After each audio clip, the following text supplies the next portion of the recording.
this week's episode of Witchy Shit and Manga Lit with Carta and Rawiyah. This week we're talking the fall of Pantheacon and Pagan community. Let's get into it. Hi y'all, and welcome to this week's episode of Witchy Shit and Manga Lit with Carta and Rawiyah. Welcome to the show. How are you doing, Carta, and what are we talking about today? So I am doing well today, which is good because I had been dealing with fevers all week. Oh I'm no. so tired.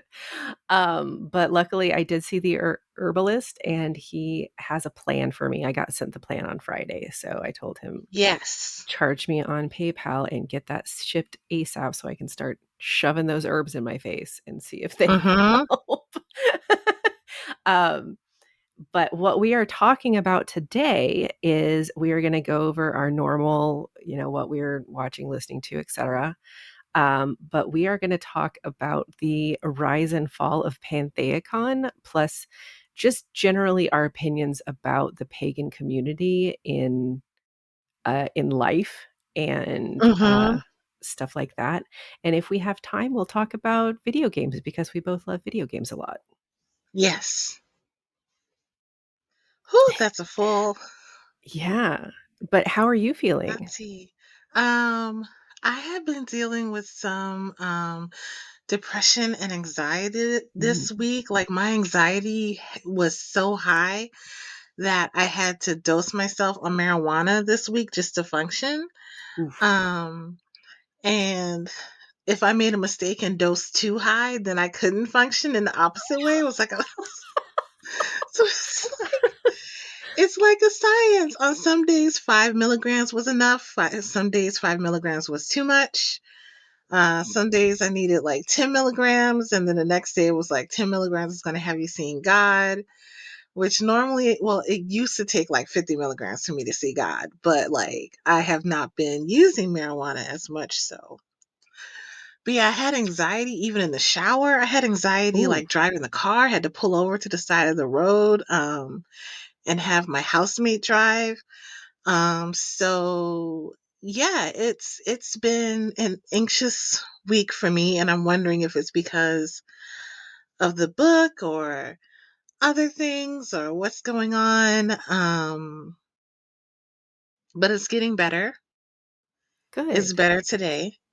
Also, I'm So yeah, glad that you recognized it while you were driving so that you could get to a safe space instead of like continuing, like pushing yourself to drive and just drive while mhm. having a panic attack because that never ends well. So I'm No, I've done it in the past, and this time I was like, nope, we don't have to live this way. There's someone else in the car with me, and even if there wasn't, like, I would have needed to pull over and then take the streets home, like as I could, because I was on a freeway. ooh, yeah. Yeah, it was scary, and logically I knew that I was okay, but chemically and mentally I didn't. Hmm. So I'm wondering if it's some of the new medication I'm on or what, but I'm trying to like chill the fuck out and be okay. I know part of it is I spent the last few months in and out of the ER thinking I was going to die, Hmm. like, and I'm wondering if my body is still acclimating to the fact that we're still here.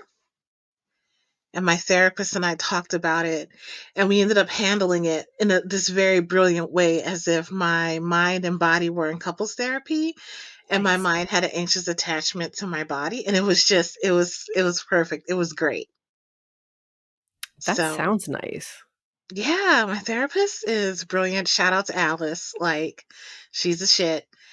And she's black, she's queer, she's in my area. She's just like she's spiritual. So like I get therapy that's on multiple levels of where I need to that my energy matched. So yeah, that's been my week. The media that I have consumed this week is not much again because I'm working on this delightful book. I was about to say this fucking book, Delightful. but It's gonna be No, it's special. It's yours. it's mine. It's gonna be great. It's actually, now that I'm able to take my editor's Mhm. critiques in better, I'm like, yeah, this is gonna make sense if I do this way, if I lighten this up. And, I don't want people to feel depressed and cry all the time. Like, I want them to enjoy it too. So how do I also inspire people? Like, so it's changing. It's going good. But aside from consuming my own self-produced media, I watched Prison School. Okay, I only did the first 3 episodes because then I, like, dove like, I got caught in a comic hole, and I've been playing video games, but holy shit, that fucking show is absolutely insane. It is fucking bonkers. I finished it. Um, it's fucking bonkers. If you don't know what Prison School is about, it's available on Crunchyroll, and I'm not going to give too much away because Carter hasn't seen it all. But the basic premise is there's this school, and it was not co-ed before; it was all girls school, but then it became co-ed. And these few boys the 5 boys who were at the school got caught peeking in the girls' shower room, and then they were sent to a school prison for a month. And the Because the underground school student, has a prison. because the school has a legit The prison school has a fucking prison. in the middle of the yard. It has a fucking prison. And so it's about these these boys dealing with their very violent, like, prison wardens. With one of them has, like, anyway, anyway, Massive you titties. She has massive yes, titties. forces of destruction. And then And another she one wears keeps heels and, like, a mini skirt for no reason, and, like, you can just see like, thigh high Crunchyroll has heels. to censor. The show is censored. The show is There are, censored. like, white lines all over the show so that you cannot see nipples and cooch. That is how this show works.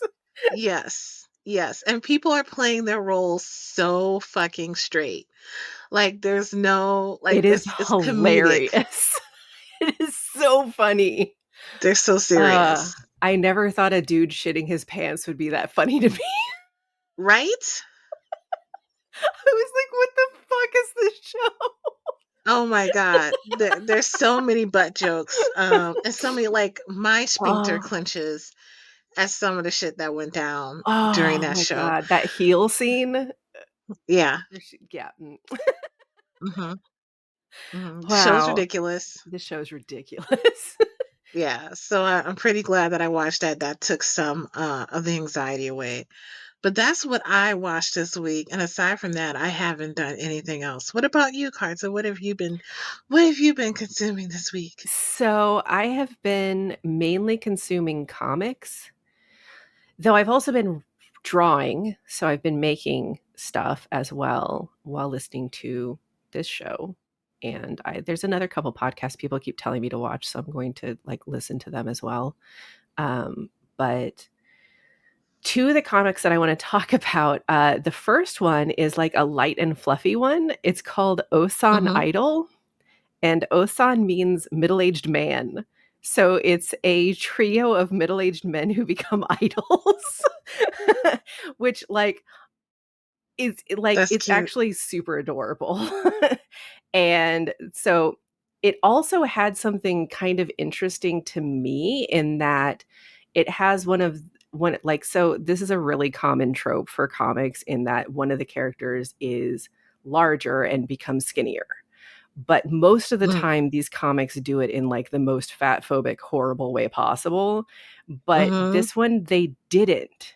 And I was actually kind of impressed by that. But also, like, the author has no idea how sizes work, which was fucking hilarious to me because she's like, yeah, he's 6'3" and weighs 265 pounds, and he's super chubby. And I'm like, bitch, do you know what What? that size would be? He would be normal. He would not be Yeah. chubby at all. I'm 5'11" and weigh 265, and I'm, yeah, I'm chubby, but, like, not as chubby as she drew him. And I'm like, Mhm. no, you don't understand. She's obviously like a really tiny Japanese woman who has no idea how No sizes idea work. how the fat And works. that was hilarious to me. But what I liked about that specific trope used in this is they didn't make it like he was like, "Oh, I hate myself. I have to change." He got bullied out of his work by bullies, but it's very clear that those bullies were just assholes. Like it wasn't Mhm. anything else but that. But he decides to start working out because he wants to dance to a video game, and I'm like, I very I I I very much identify. understand that. So he's like, "I have to work out so I can have stamina for this video game." And then, like, he goes viral by accidentally, posting from a karaoke place. He does one of the songs, and everybody's like, "Oh my god, he's a prince." And so, like, that's how they're like, "Oh, you're gonna be an idol." And he's 36, and the other 2 idols with him are 40 and 41. So I'm like, I I love it. identify with this too. It's great. Yeah. And what I really love is they actually do a flashback of him in high school. So he meets up with this high school girl and like who he knew in high school. And she's like, "Hey, do you want to hang out for a second?" He's like, "Yeah, okay." But he's like really shy because to him, he was like shy and people didn't like him in high school. And that was when he was Mm. bigger. And she's like, "You were my first love." And he's like, "Wait, you told me you hated me." And like they flash back to the day and it was their graduation day. And there's this thing in Japan where like the girls will ask for a button from the boys' uniform as like a token on the last day of school. Like I've seen this in other comics, so that it's like just a thing that happens.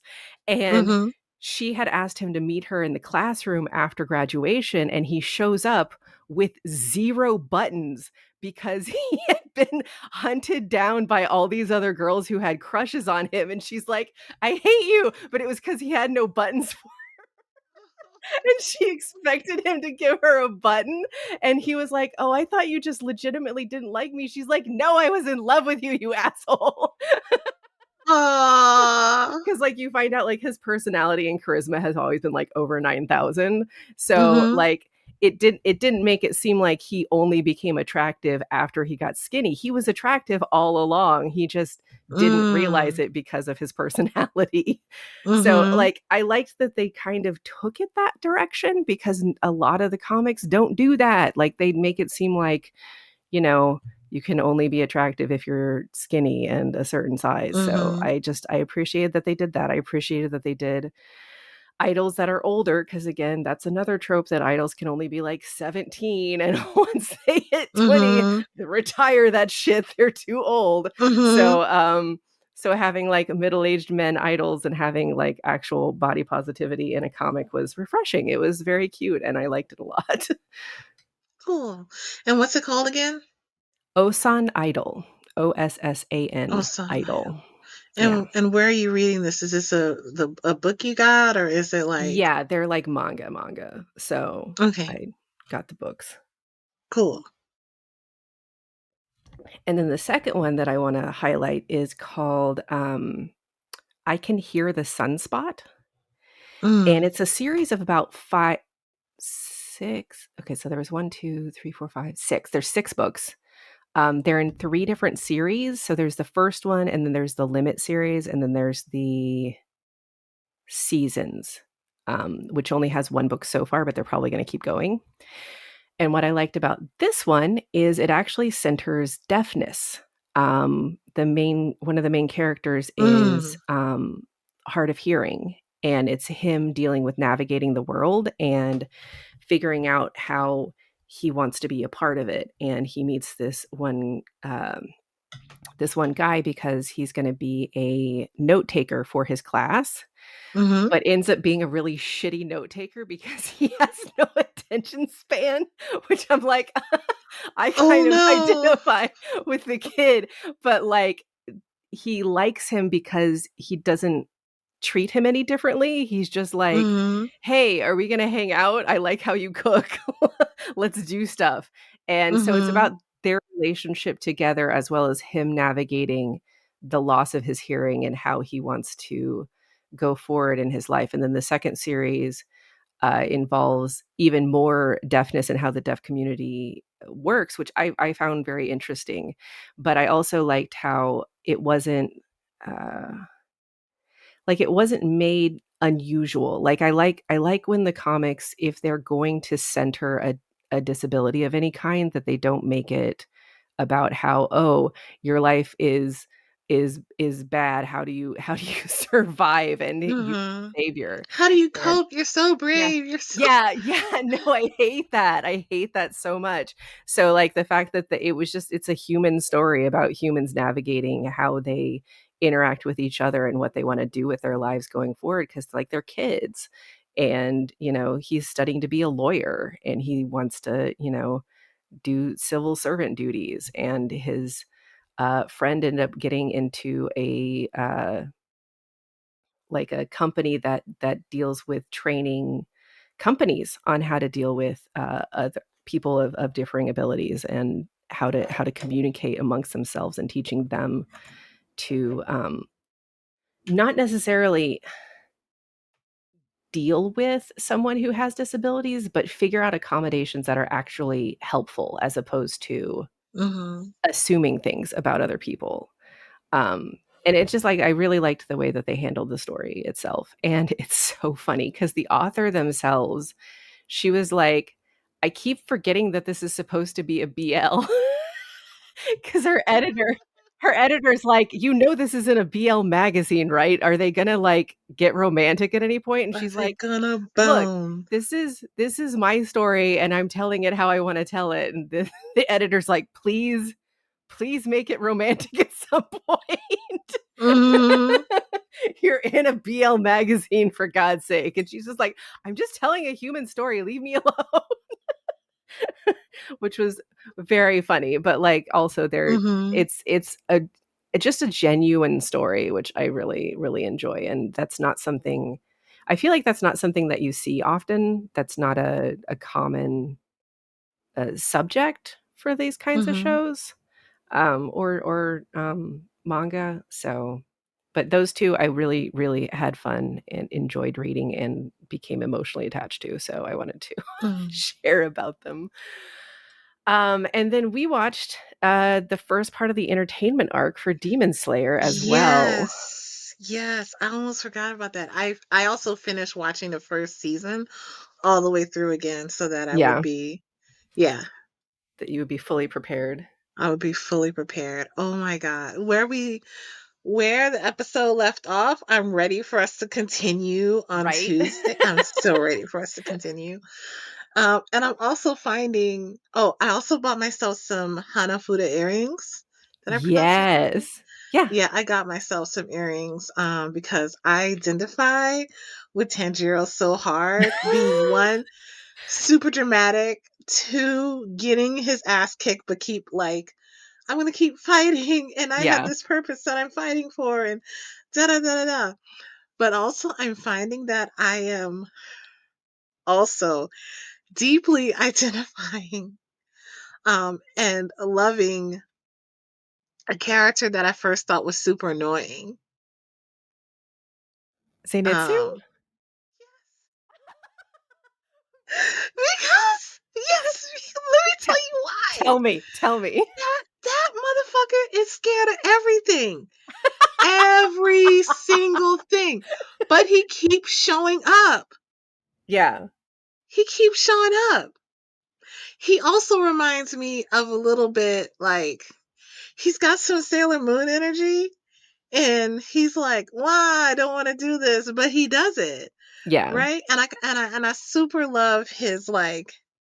So two people in there are screaming Nezuko, like Tanjiro screaming Nezuko, and he's screaming Nezuko, like yeah. And I can't wait to see how much more his character continues to develop in this arc.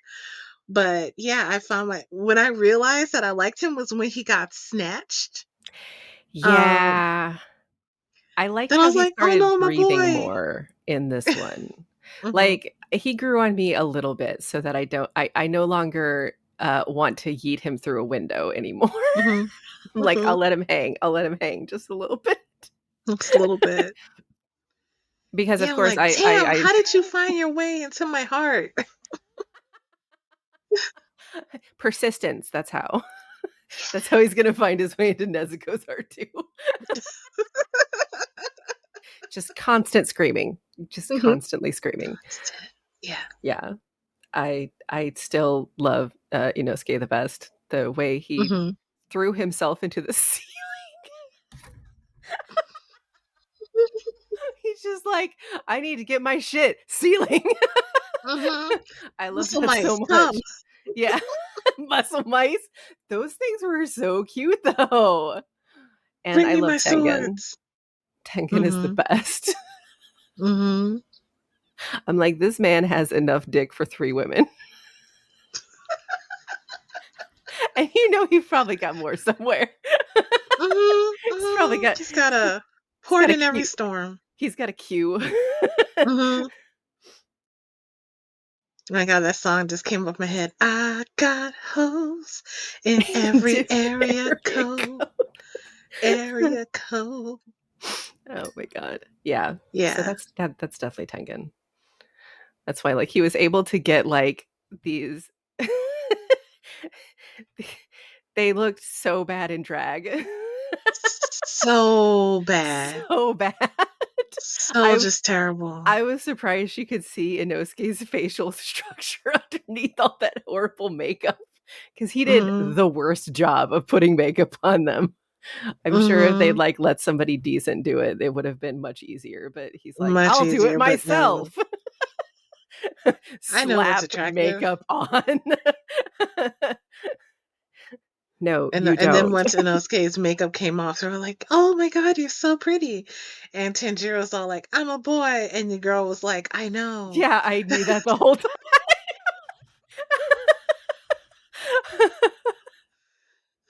Oh. He's like, I thought I would surprise you. She's like, no, no, son, it's fine. She's like, "I'm pretty sure you had your reasons." Yeah, it's all It's right. I wasn't good. gonna call you It's out. good. Hmm. But I love how they were like, Inosuke, you're not allowed to talk Hmm. because it will You're become extremely obvious if anything because your comes out of voice your is too mouth. deep. Hmm. And he listened. He listened to, which I feel is a change from season one, Oh, for sure. where he listened to what he was told to do, and he I was like, "All I right," think until he couldn't take it anymore. what happened was in season 1 during that forest arc, Mhm. specifically when they were fighting the spider people, he Yeah. saw how much of a leader Tanjiro was and was just like, "Oh, I can follow this guy. Okay. Mhm. He You has better he come back, has bitch." he has a weird way of following because he's all at the same time. Yes, he trusts Tanjiro, and at the same time, he's like, "I'm." That was exactly what I was gonna Yeah. say. Like, He's great like, minds. you're my number 1 follower. I Uh-huh. will listen to your advice because you are strong." Mhm. Mhm. My But minion. I think the fact that he got his ass handed to him royally by that one, spider guy Mhm. probably knocked him down a few pegs, which is why his dream was of being a leader when he had the special Mhm. dream on the train. It was like, I'm gonna be a leader.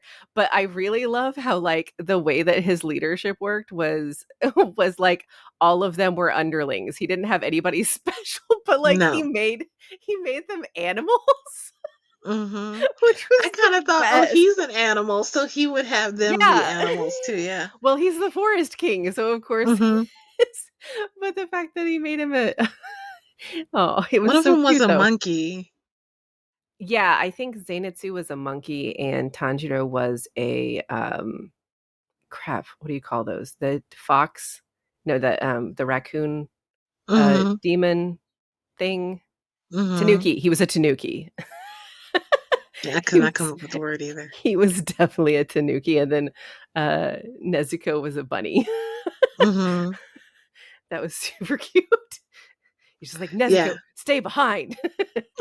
Tanuki, go. I kind kind of love that they all have this love for Nezuko. Like they Yeah. all are like, we're Yeah, gonna they all had protect her. different levels of affection for Nezuko Hmm. once they met her, like, "Ah, yes, I must protect this child." But Hmm. Zenitsu's like, "Ah, my new wife."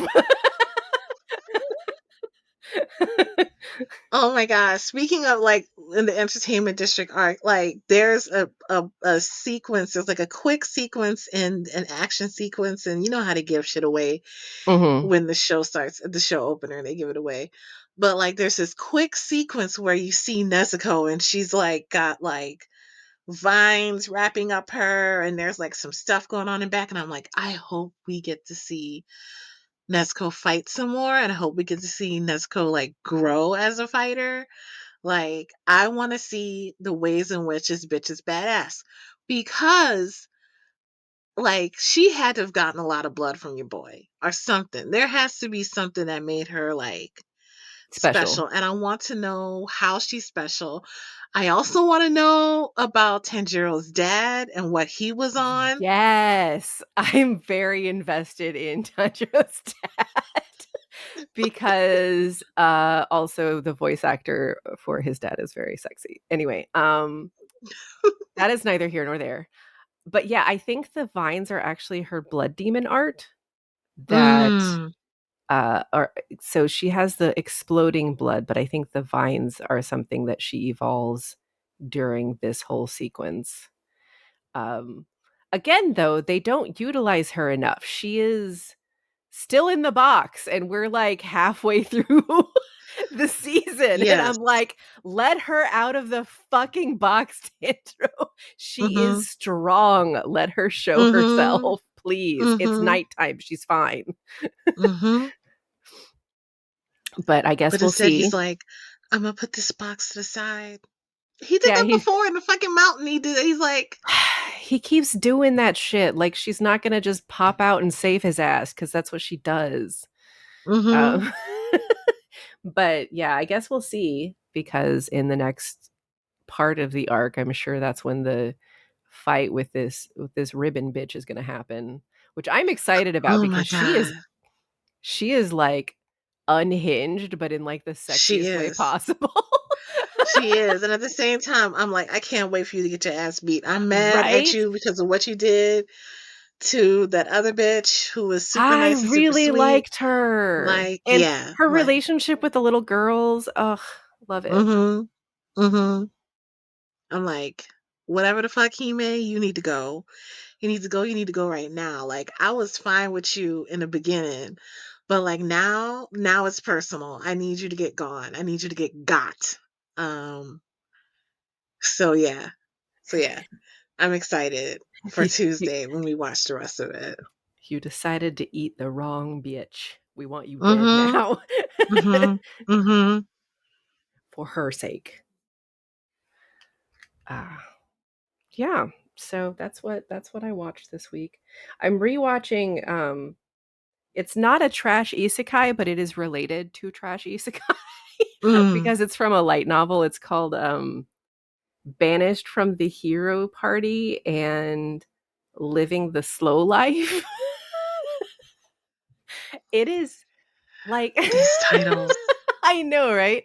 But like this is the one that I was watching before, but I decided to show it to Kurt because I know he'd like it, and he does. Yay! But it's again OP main character uh has a hot girlfriend in this one this time. It's not a harem, but like it has elements Mhm. that are like a harem because everyone's naked all the time, which is very strange Mm. for a show like that. They're just like always nude. Even the guys, Mhm. they're just nude all the time. So I'm like, oh, well, I guess I mean Mhm. do what you want. It's fun though. I like it. Mhm. The little assassin bee, she's my favorite. She's super cute and she has a little spider companion named Mr. Crawly Wally. Oh. Ah. Yeah, it's super cute. But yeah, so that's it for me. And I've been playing Diablo 4 and Katamari had another re-roll, which means that they basically remastered one of the old games and released it Mhm. again. Mhm. And I am a huge Katamari stan. I will never not love that game. So I got the new one and I've been obsessively playing it. So that's why I haven't. My list is a bit shorter this week. Only 4 things instead of 20 like normal. Okay, only 4 things I'm talking about. I did read a significant amount outside of that. It's fine. Google Play has now been suggesting BL apps to me. It didn't do uh that. It didn't do that before we started this podcast. Now it's like, you would like this BL, things you may like. Ah, this BL dating sim. Yay. I would apologize, but I'm not sorry. So, Where's the support? you're welcome. Now I've got BL apps and oh my god, Temu had a dollar sale today. Like they're like everything's a dollar. So I spent $30 and I can't wait to And get my got 30 items in things? 3 weeks. Yes. What did you get? I don't I got stickers. I got a few pins. I got some like holographic butterfly like stickers you could put on your wall that are 3D printed. Let's see. I got a few of those glass roses for my altars. What else did I get? I got cork lights, like they're shaped like corks, and you could drop the lights into the little Oh, cute. like wine bottles. So I got some of those. And then I did spend $5 on something that was regularly $15. And it's this like turban thing you could put over your head. And it's like rainbow colors and shit. But I have a big head, so I hope it fits. So we gonna try it out and see. And if it doesn't fit, I'm gonna ask if Bertha can put an extension in the back so I can walk around with these beautiful rainbow turbans. Nice. So yeah. I would like to do a shout out really quick as well. I got um I got some new perfume Mm. from a shop called Aishafy. Mm-hmm. So one, shout out Black owned business. Two, Nice. they're anime themed. So Holy shit! Here I go. Here I go. so I got 5 of the mid-sized ones, and they come in these cute little spiral bottles. Do you see that? That's super cute. Wait. Let me. See? Oh, that is cute. Yeah. So I How do you got spell it again? it is Mm-hmm. Aishify. IFY. Aishify. Um Oh my god. She has a website and she's yeah. also on Etsy. Yeah, I went to Etsy to get no, wait. I actually went to the website. I went to her website through Instagram.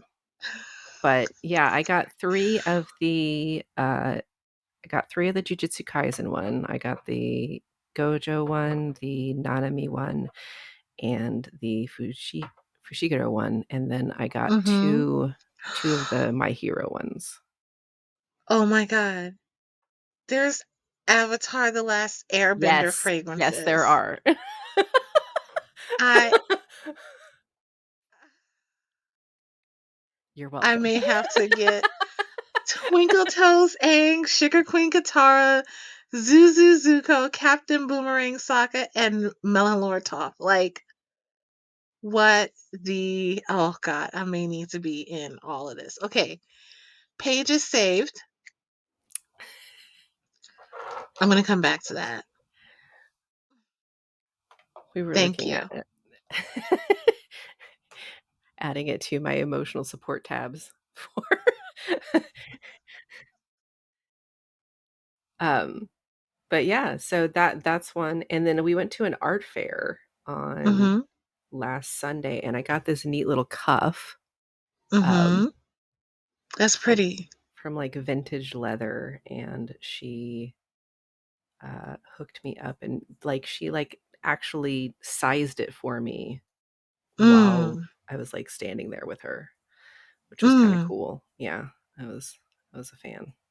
It was nice. Nice. I Good. think it was vintage leather. But anyway, speaking of shopping too much, that's a good transition into talking about Pantheacon because A lot of shopping happened at a lot of Pantheacon. shopping happened at Pantheacon. That's why it's relevant. Um, too much most of the time, but we had we had some really good times there, but it's also really relevant to talk about the not so good times and why they happened and how it's overarching affecting the pagan community at large. Like Mm-hmm. we saw a microcosm in the Bay Area community, but I feel Definitely. like it's relevant for pretty much the entire pagan community Mm-hmm. because it was just a good example of how things were handled. And we went for 10 years plus to this Yeah. event, essentially. For everyone who does not know, Pantheacon was a witch convention that happened every March in San Jose. It was at the San Jose Doubletree. Was it March or And February? It happened over President's Day weekend. shit, that is February, isn't it? Mm-hmm. That's fine. It's been a while. I know times. I know times of the year, and I do not. I'm a terrible person. I'm sorry. Time. No, I remember it would also often coincide with Valentine's Day, so I would get in trouble a lot for being gone for Valentine's Day. I was like, "Suck it, Valentine's I'm Day, going to my convention." Mardi Gras. And I think there was either an anime convention that would happen during it as well, or a I don't steampunk remember that. convention, or I don't remember that something either. was happening at that same time too, on the other side of Oh, San Jose. yes. No, there was definitely sometimes there were other conventions, you're right, because people would stay at the hotel, but, like, not actually be going to the con. Because they would only book, like, a certain block for us, and Hmm. then, like, you'd either have to pay more to be in the hotel or you'd have to go to the surrounding hotels. We tended Which to was go ridiculous to because we could easily fill that fucking hotel, just Oh, us. yeah, for sure, but because it was special pricing, they weren't gonna open it up like that. That's why it was Yeah. like you have to fight for the rooms actually in the DoubleTree. And that was one Hmm. of it because they were supposed to open it up for, like, people who needed special accommodations Yeah. first, and for people who were, like, vending or, Yeah. n doing, and honestly, with the way that it was going at the con, that should have, like, basically used the entire block almost because of how many people were going, but yeah, so what were the highlights for you? What did you enjoy about the con? What I enjoyed about the con, and again, it was like one of the largest, it used to be outdoors and then they brought it indoors, and it's one of the largest indoor pagan conventions in the country. And what I loved about it was being around people who were like, I'm gonna wear these Wookie pants and that's fine. So Who I you're felt talking like about? you remember Wookie Pants guy? Mhm, So I got to be really dress how I wanted to dress mhm. every day in this space. Like I got to wear my broomstick skirts, and I got to have like my makeup be whatever I wanted my makeup to be. And and I got to wear corsets and things like Yeah, that and not be looked at like I was, out of my mind. I mean, there were some people at the convention who were not dressed how we were. They weren't part of the convention. They were like there for another reason. So whenever they would see some of us walking around, they'd be like, "Oh my God, what's going on?" And I'm like, "That's right, stare, stare. We are weird and we are here." And I loved that part of it. I loved meeting up with people who I hadn't seen in a long time. Yeah, I loved like being able to spend a bunch of time with the people who were in our coven at that yeah, time. Like we just hung out with each other. And even though it was only like 3 days, it felt like an entire week. my energy was so high from it. At I first I think that's really also like because we often stayed up just all fucking night. we did. Would get up We at like did. 8 a.m. being like, I have to have coffee and then we're gonna go do stuff now. I I really I love some of the classes that were being taught, but as I eventually continued to go, I found myself not liking the classes, and we'll get into that when we talk about Yeah. other things.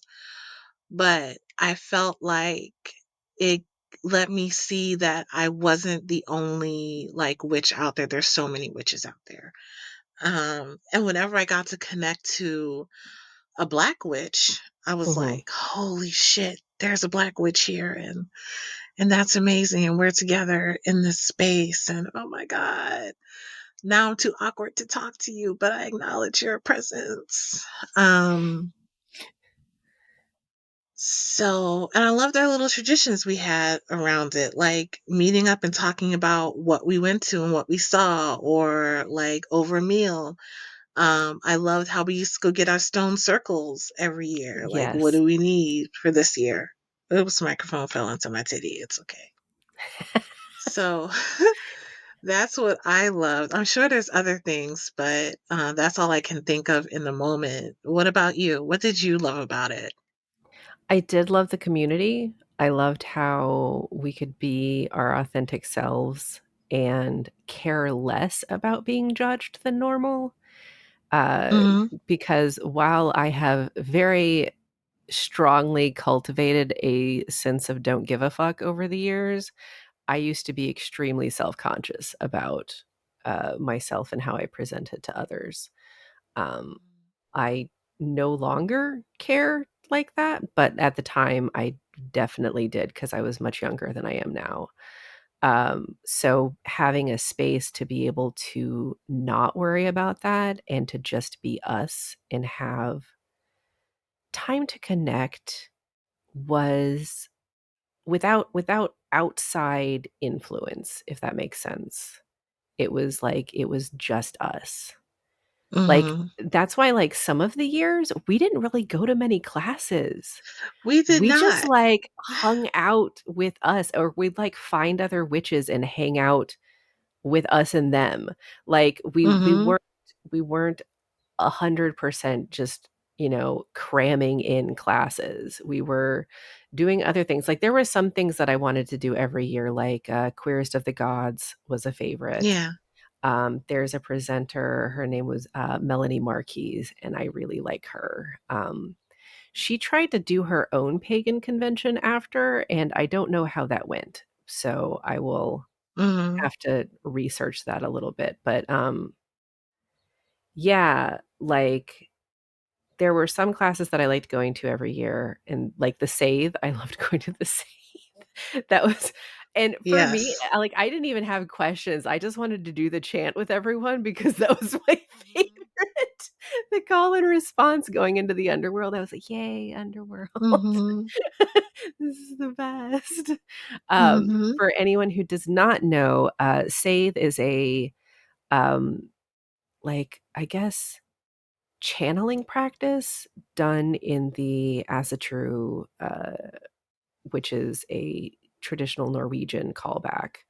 So the call and response was done to go into the underworld to speak to the dead or to speak to gods. And they would basically take people who wanted to ask questions and allow them to ask questions. But every single person in the room was part of the ritual, just so they had kind of like um, a first come, first serve type of situation where it was a Hmm. very limited seating. They couldn't just let everybody in. So you'd have to like line up and get in that way. But I tried to do that one every year as well because that was really fun. But outside of those three, there was like a couple of other presenters that I really liked. But after that last year, I no longer follow them because of reasons that we'll get into. Reasons, the reasons that we're here. And, like, now that Yeah. I'm looking back, while we did have the the most fun a lot of times. There were cracks and hints all along that Oh things yeah. were not kosher in Denmark. And um yeah, because there were many controversies that happened at the con, and Mm-hmm. they were all about the same things. It's like people All about the never same things. learned to not do certain things. And that's kind of the heart of why we're talking about this, is because oftentimes when you're part of like any kind of marginalized community, you have this habit of assuming that because you're part of this community and there are intersections, that they will um respect and be cool about all of the intersections. And that is simply not the case. And that's No, true it's for not true. pretty much any community. So like we're very queer here, but even in the queer community there is racism and transphobia. And assuming Yeah. that there isn't that there is dangerous, because then you can't protect the people who need protecting. And Yeah. that truth is the same with the witch community. Just because witches are not conservative Christians does not mean that they do not have certain um subsects that are of that ilk. Yeah. And by ilk I mean prejudice, Yeah. or not safe for Yeah. other communities. And I think it's important to talk about, because that's one of the main reasons why I haven't participated in anything for the past 10 years. And it's because basically I'm living in Ohio now, and I don't trust the local communities to not have fucking Odinists show up for no reason. And Yeah. I refuse to hang out with Nazis. So, Mm-hmm. um, you know, it's one of those things where, and they'll do that shit to you where they'll be like, well, is the community not open because they won't accept my faith? And it's like, bitch, your faith is trying to kill people. That's not a faith. That's Yeah. not Yeah. that's not what we're here about. You need to go Mm-hmm. jump off a bridge, and that would be great. Please do so at your earliest convenience. Um, so what happened with Pantheacon is, and I kind of want to talk about the cracks first, because they happened Yeah. real early on. Like They everything happen came and to they a head, have been happening. yeah, that last year. But like I remember very specifically, there was what got the Dianics banned essentially from the con. Wait, one thing I do want to add, because there's Yeah, go ahead. people who are actively doing bullshit in the pagan community, and then there's people who are they think because they're a witch they've done the fucking spiritual work, Mm, and they think that they've arrived at a place where there's not a destination. Like, so there's not a destination of being an ally. It's like not a noun to me, it's a verb. Like, right. you have opportunities to engage in allyship, allyship, um, like all the time. And I think that people who consider themselves to be spiritually enlightened, regardless of, what spirituality they're in, they can miss how they themselves are not like actually doing the work of being decent human beings because they believe that they arrived at a place. Yeah. So they stop growing, they stop checking themselves, and everybody gets wrecked when people who have power and force of will are not checking themselves too. So that's the one thing I wanted to add. But like, yeah, let's talk about the cracks that in the wall that were there. You're talking about the Dianics? Yeah, so the one that I very distinctly remember was the weekend that the Dianics got banned, basically, because there was some red there was like a red tent event happening, and they said, women only, and then they specifically excluded trans women. Mm-hmm. And like there was a huge fight, and they added in a like event class that I went to, where they were basically like, we're going to talk about this and hash it out and have respectable discussions. And I remember in the group that we were in, there was this woman who was in the group with me who was like, well, if they don't menstruate, then they can't be part of this. And I'm like, yeah, but I don't menstruate either. Mm-hmm. Like, how are you going to make that like a distinction? And she's like, yeah, but you could. I'm like, I don't see how that's relevant. Um, I don't see how that's relevant to the discussion. And like, it to me, like, it just logically does not make sense to make that distinction. But like, mm-hmm. to her, it made perfect sense. And so like, we just like talked about it for a really long time, and I just still have no idea what shit she was on, because Mm-hmm. it doesn't make sense to me. And maybe that's the way that my brain works, I don't know, but like, none of the arguments that they made against having trans women in the tent made any sense at all, any cogent sense. Yeah. It was more that they were clinging to some kind of ideal and not wanting to give it up. And I'm like, that's just being prejudice. So the Dianics ended up getting banned in the end because they refused to back down about it. And Yep. they And were, people were big mad about oh, that they were too. so mad. Yeah. Oh, and you may know some more Um, about that than I do, because I was uh, fairly quiet about that because I never went to those kinds of events anyway, because I don't feel like a woman. So I wasn't going to go to the like the woman centric events. listen, I didn't go to them either, but I Yeah. do know that some of them came to my classes. Oh, One in particular came to one of my classes that was called the Body, Bawdy, yes. Divine. And there was one point I was talking about how, important it is to feel sexy in your own spaces and connect with that sexual divinity in your own Mhm. space. And how for so many of us it's not safe to connect. And this one person who we'll call Wonder Turf was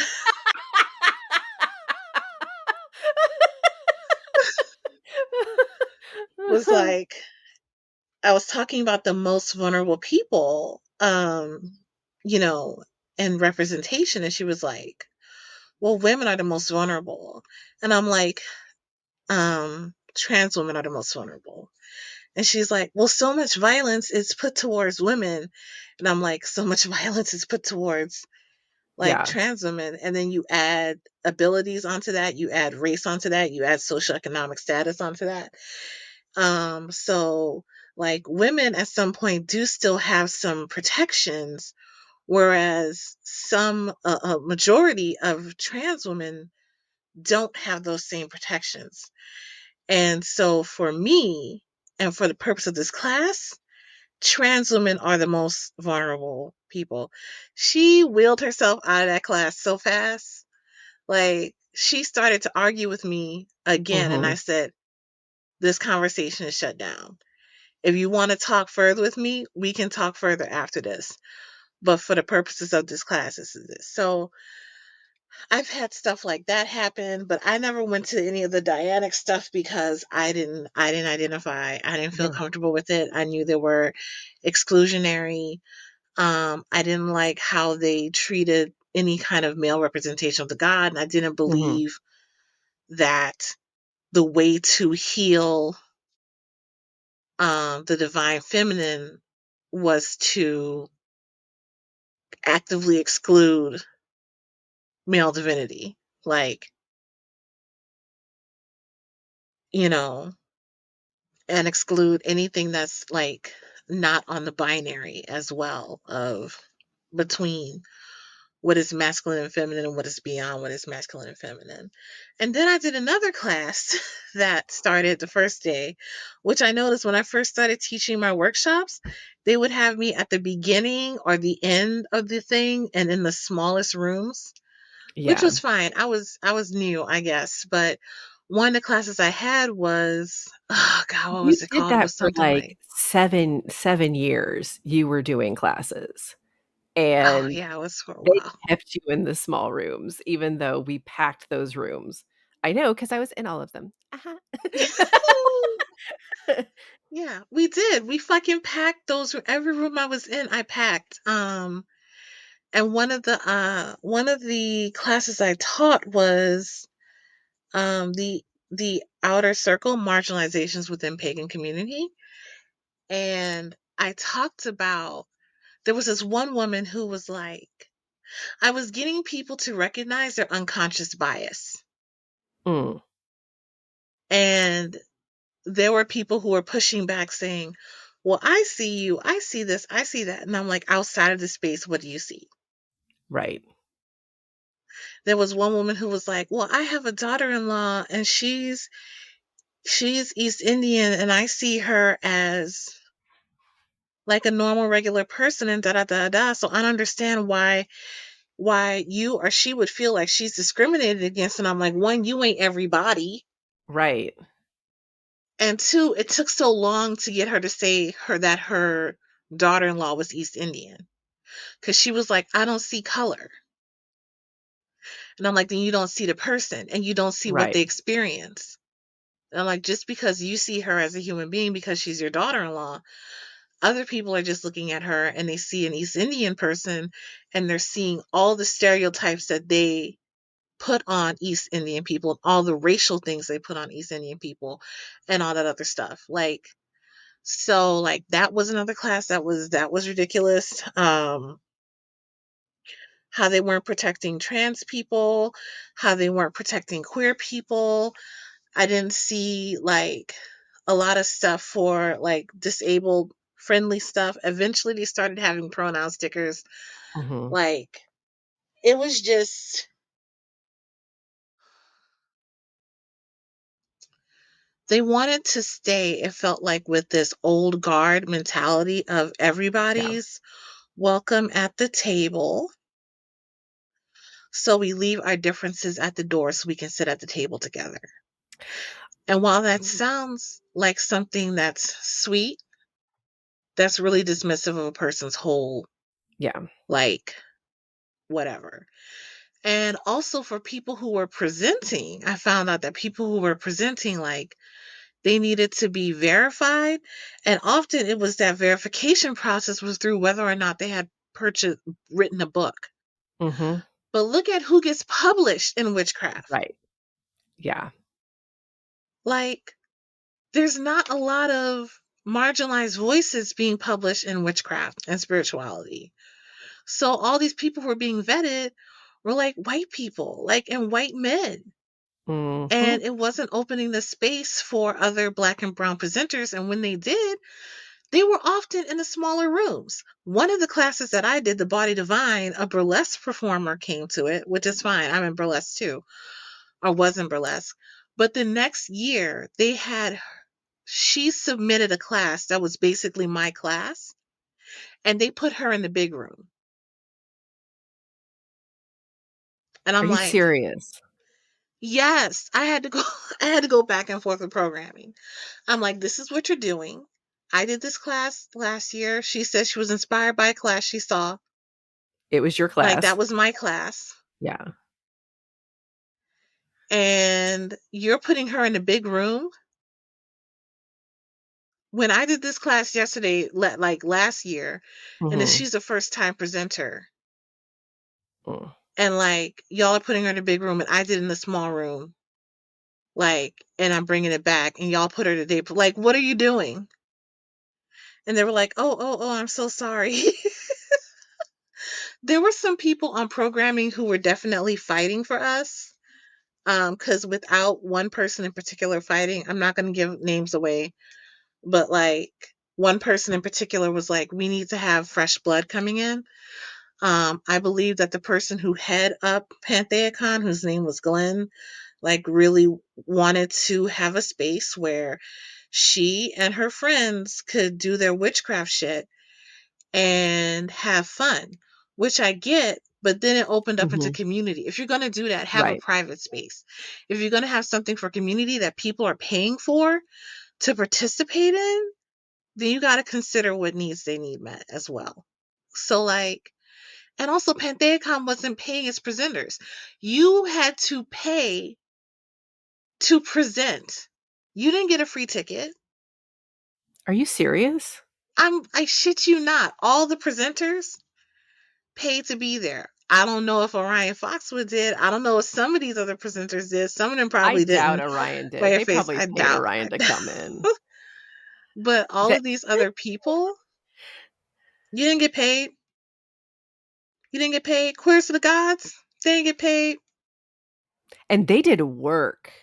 That was Hmm. always like the best presentation. Like they had costumes, they had like music, like they went off. I loved Yeah, that class so much. yeah. It was such a deep honor to be able to present with them the year I was able to present with them. But like, so what else? People weren't getting paid. Mhm. Like, if you wanted to get paid, you had to formally submit a sheet saying that you needed to get paid. And if you needed to get paid, what they paid you was $25. Are you serious? I shit you not. Wow. $25 for these workshops that were like an hour or an hour and a half or something like that long. I think they were like an hour or hour and a half or something Yeah, like that. it depended, um, on who it was, Hmm. but yeah. No wonder people were doing, divination tables afterwards to actually get paid for being there. Yeah, to make it worth their time. Because you're paying them to come in. Um you're paying for your hotel. You're paying for to even when you did tarot readings, you're paying for the tarot readings. You're paying for tabling.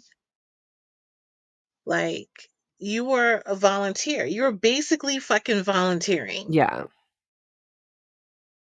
Like, and I never actually volunteered, so I don't know how the volunteering worked. But I knew some people who did volunteer, and it was like they were volunteering a lot to have parts of their ticket like paid off. I've done volunteering at other conventions in order to pay off my ticket, and I'm like, this is too much time. Let me just be on staff. Like, just put my ass on staff. Yeah. So, like, I was on staff at Baycon until they were like, that's a whole nother convention. But I was noticing that It's a story for another day. today. But I did notice that people who are black or brown people who were teaching these workshops, they were historically put in smaller rooms. Not just smaller rooms, but rooms that are the furthest away from the center of the hotel. Like, they would be in the back side of these rooms. Yeah, because I remember You know there how they was had like that back side by the there parking was lot? the yeah, there was like the main side and then there was like the off sides or like the ones by the pool. Because the ones by Mm-hmm. the pool were really far away, the ones upstairs. Um, Mm-hmm. and it was February, so getting around there was like super difficult. It was super cold outside. It But was like, not the yeah, easiest. no, like, and I agree because like there were certain people who would just like always have events, and 90% of the time they were white men. Because Mm-hmm. like I'm trying to look up right now in the Llewellyn authors who, because like there were two people who I really Llewellyn followed, and Notorious. yeah, notorious. But there were two people who I really followed during the time period that I liked a lot because they were fun and interesting. Who really disappointed me that last year because of who they sided with, and I wanted Mm-hmm. to call them out for that because that's some bullshit. But like one of the guys that I just came across who I remember always, always, always, always had a class was Lon Milo Duquette. Do you remember him? Mm-hmm. Mm-hmm. And I'm like, who the fuck is this guy? But like he always got like a decent class Yeah. every single time. And I'm like, I don't even know who he is, but apparently he oh my god, What are you So finding, no, friend? I just found this one oh good lord.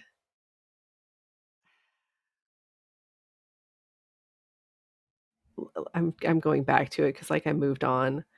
There's apparently an author named Durkhan who it looks like it's two white men, and the book that is listed under them is The Tarot of the Orishas. Listen, listen, and that's how this shit popped off. That Yes. is how this shit popped off. Okay. So what had happened was What happened was there was a year I was doing a workshop, and two workshops I think I had submitted had gone through, and they wanted it for Pantheacon.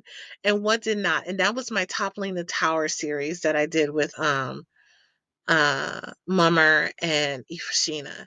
And I had done it twice before, and this was the yeah, third because it's installment, the third and amazing. final installment. Yeah, And it's an amazing we all wanted to go because it's amazing. it's an amazing fucking workshop. And so what happened is that workshop wasn't included, which I was like, fine. I have two other workshops that are being included. This is a big deal. There's only so many slots per year.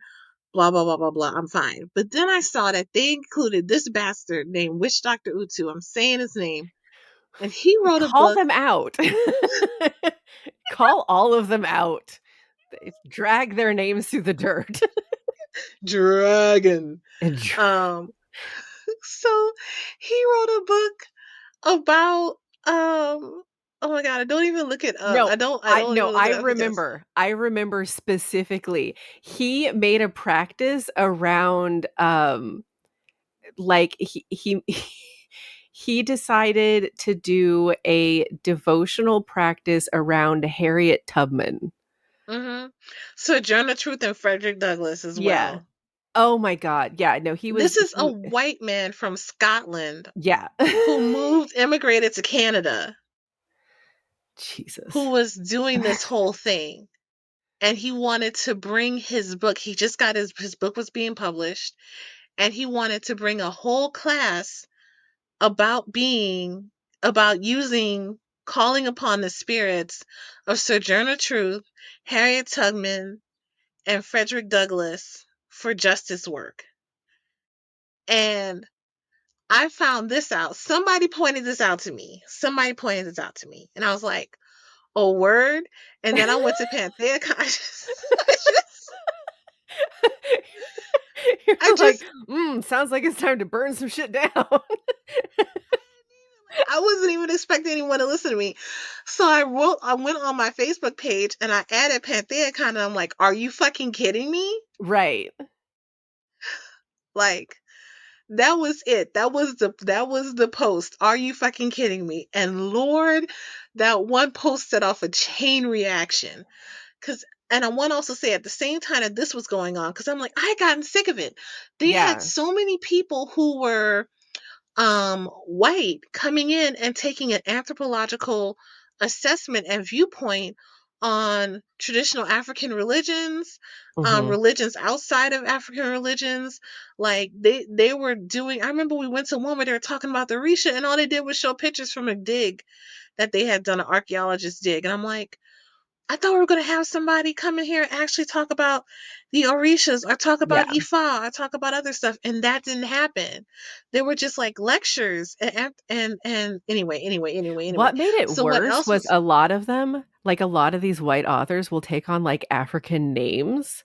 So like you'll look at the program and be like, "Oh, okay, this is going to be okay." And then this pale pasty ass person shows up like, "Hey, what's up?" And it's like, "No, that's and not then what they'd it be says on the wrong. tin." Like people from the tradition would be in there and be like, this is wrong. Yeah. This is what's right. Um, so like, so at the same time this was going on, and I forget the name of this person. I think it's Mac. This one's Max Dashu.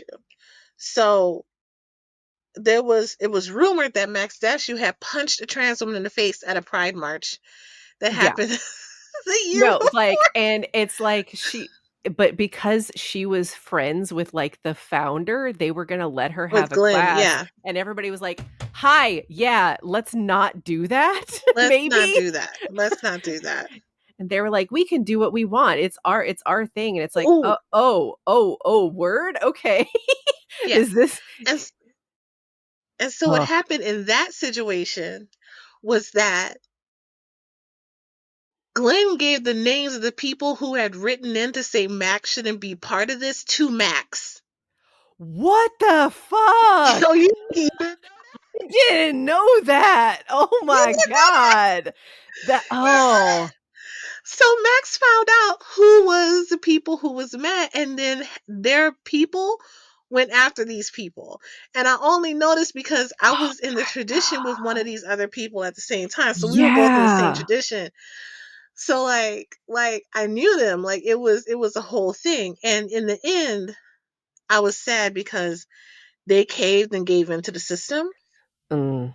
He's a white man too. Like he caved and gave into the system, and I was like, whatever, you're dead to me. But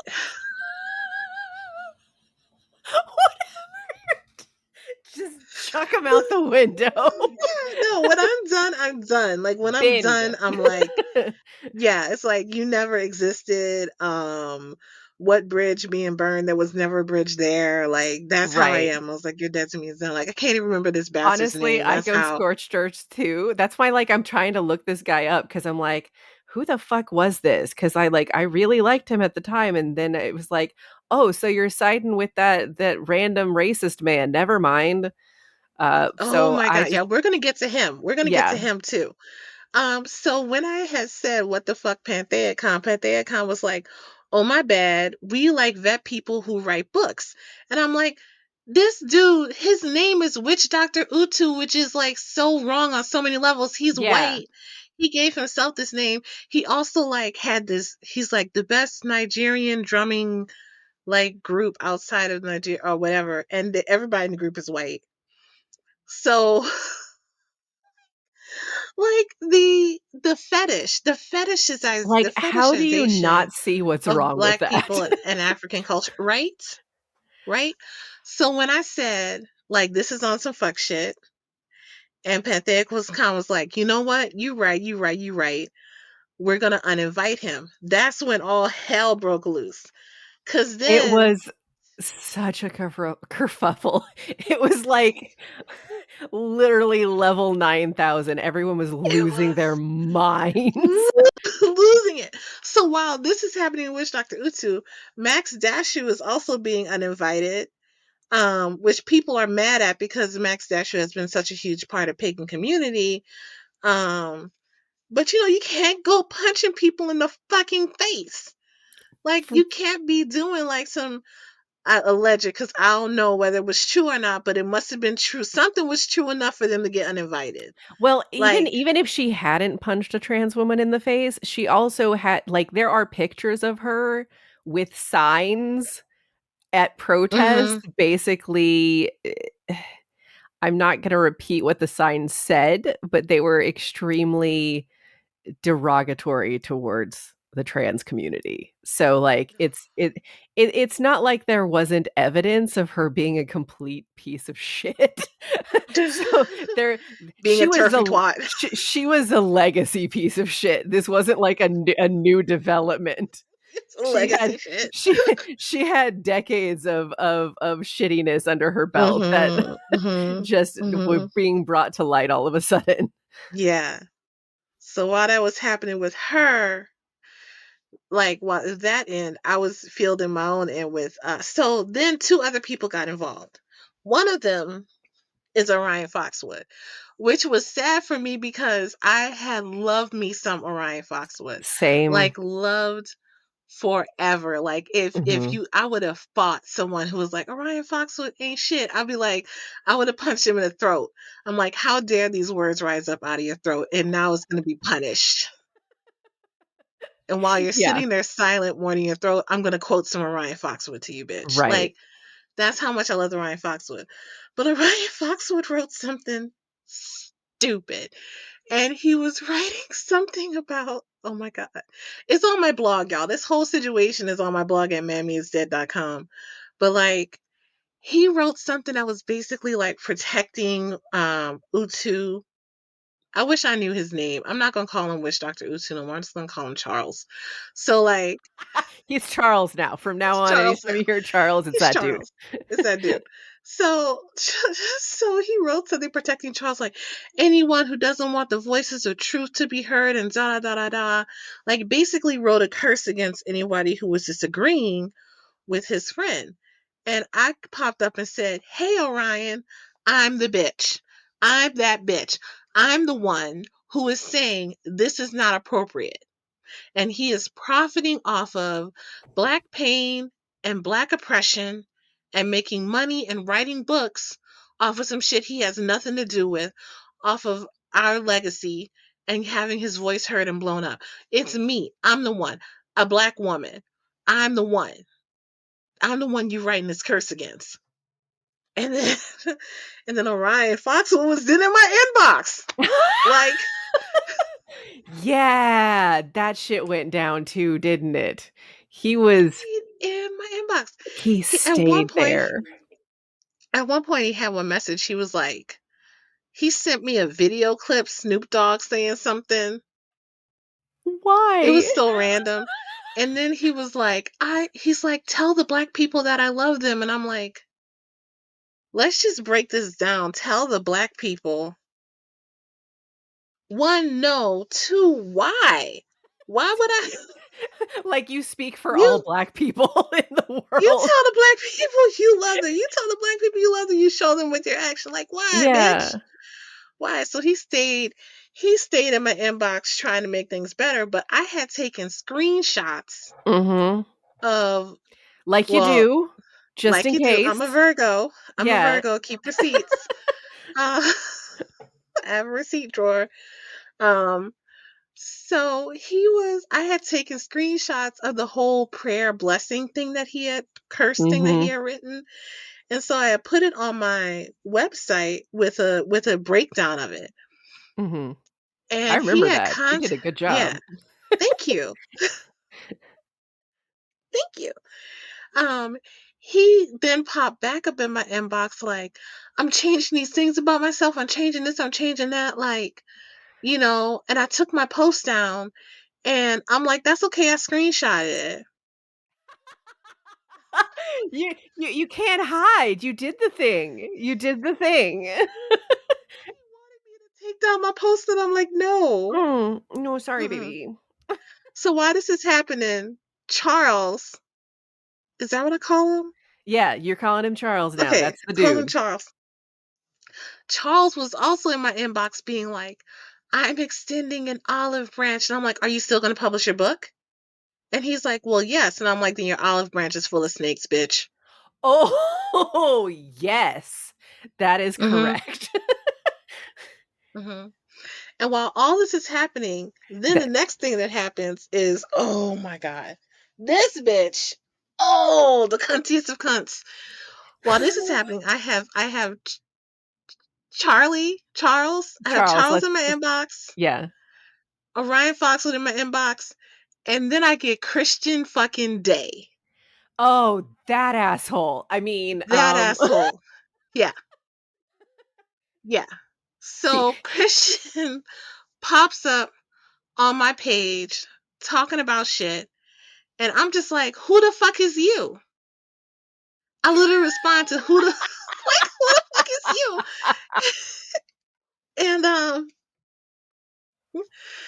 And he responds, I'm Christian Day. I'm like, and sit your ass down. But then I started getting messages from people saying how horrible he is. And so then I blocked him. I made my profile private for a day. mhm, And then I was like, you know what? Fuck it. I don't give a fuck. I don't care. Like, whatever. Like, no one's going to intimidate me in my own space. So I put my profile back on public. Um, then later I get a message from someone anonymous who I'm pretty sure is fucking Day. right. And it's like, is this where you at? And it's a map with a pinpoint, and the pinpoint's on my house. What the fuck? right? That's some Right? stalker shit. Yeah, I got doxxed. I got doxxed because it was also put online, right? And I was like, whatever. I laughed because I'm like, that house is behind a gate anyway, Mm, and I ain't worried about it. But I did tell my partner and the person I was living with, I'm like, look, motherfuckers are now doxing me. There's been harm threats. I've received messages about yeah. people wanting to harm me. I have received threats, and now they're doxing me. And my friends who I was staying with, because I lived in several different locations, they were like, one was like, we got a gate. The other one was like, I got a gun. Like, let them try to come up this hill. Like, I was like, thank you, my feral friend, but we'll just release the Rottweiler on them. Like, that's fine. You don't need to use the gun. Um, so while that was happening, I'm being doxxed. I'm dealing with like fucking shit from Christian Day. Everybody's getting interviewed about this whole thing. No one's actually approaching me to interview me or get my side of the story. No one. Yeah. Because, like, bitches are afraid now of me for some reason. Like, I even had Well, one person come up. weren't Christians flying monkeys also cursing you? Yes. Yeah, They were like people were. doing curses thinking that they were doing something. Yeah.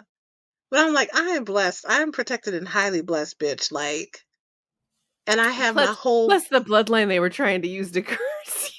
the bloodline they were trying to use to curse me was my own bloodline. Like, shit like that is not gonna work. It's Oh not my gonna god. work. White men It's trying gonna to do rebound. voodoo against a black woman. It's gonna happen.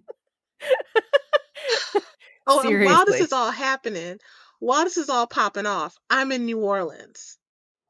Oh I'm no. supposed to be, I'm on fucking vacation, right? In Yeah. New Orleans.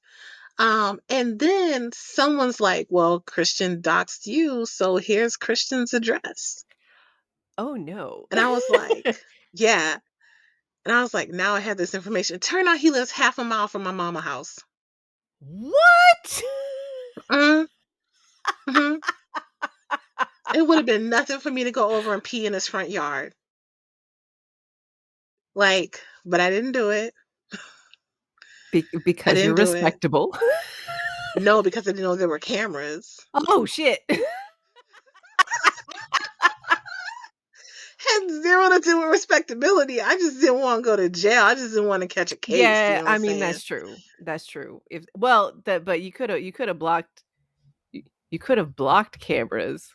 Do like a What what I did was I went to his store in New Orleans. Oh, I didn't know he had a store.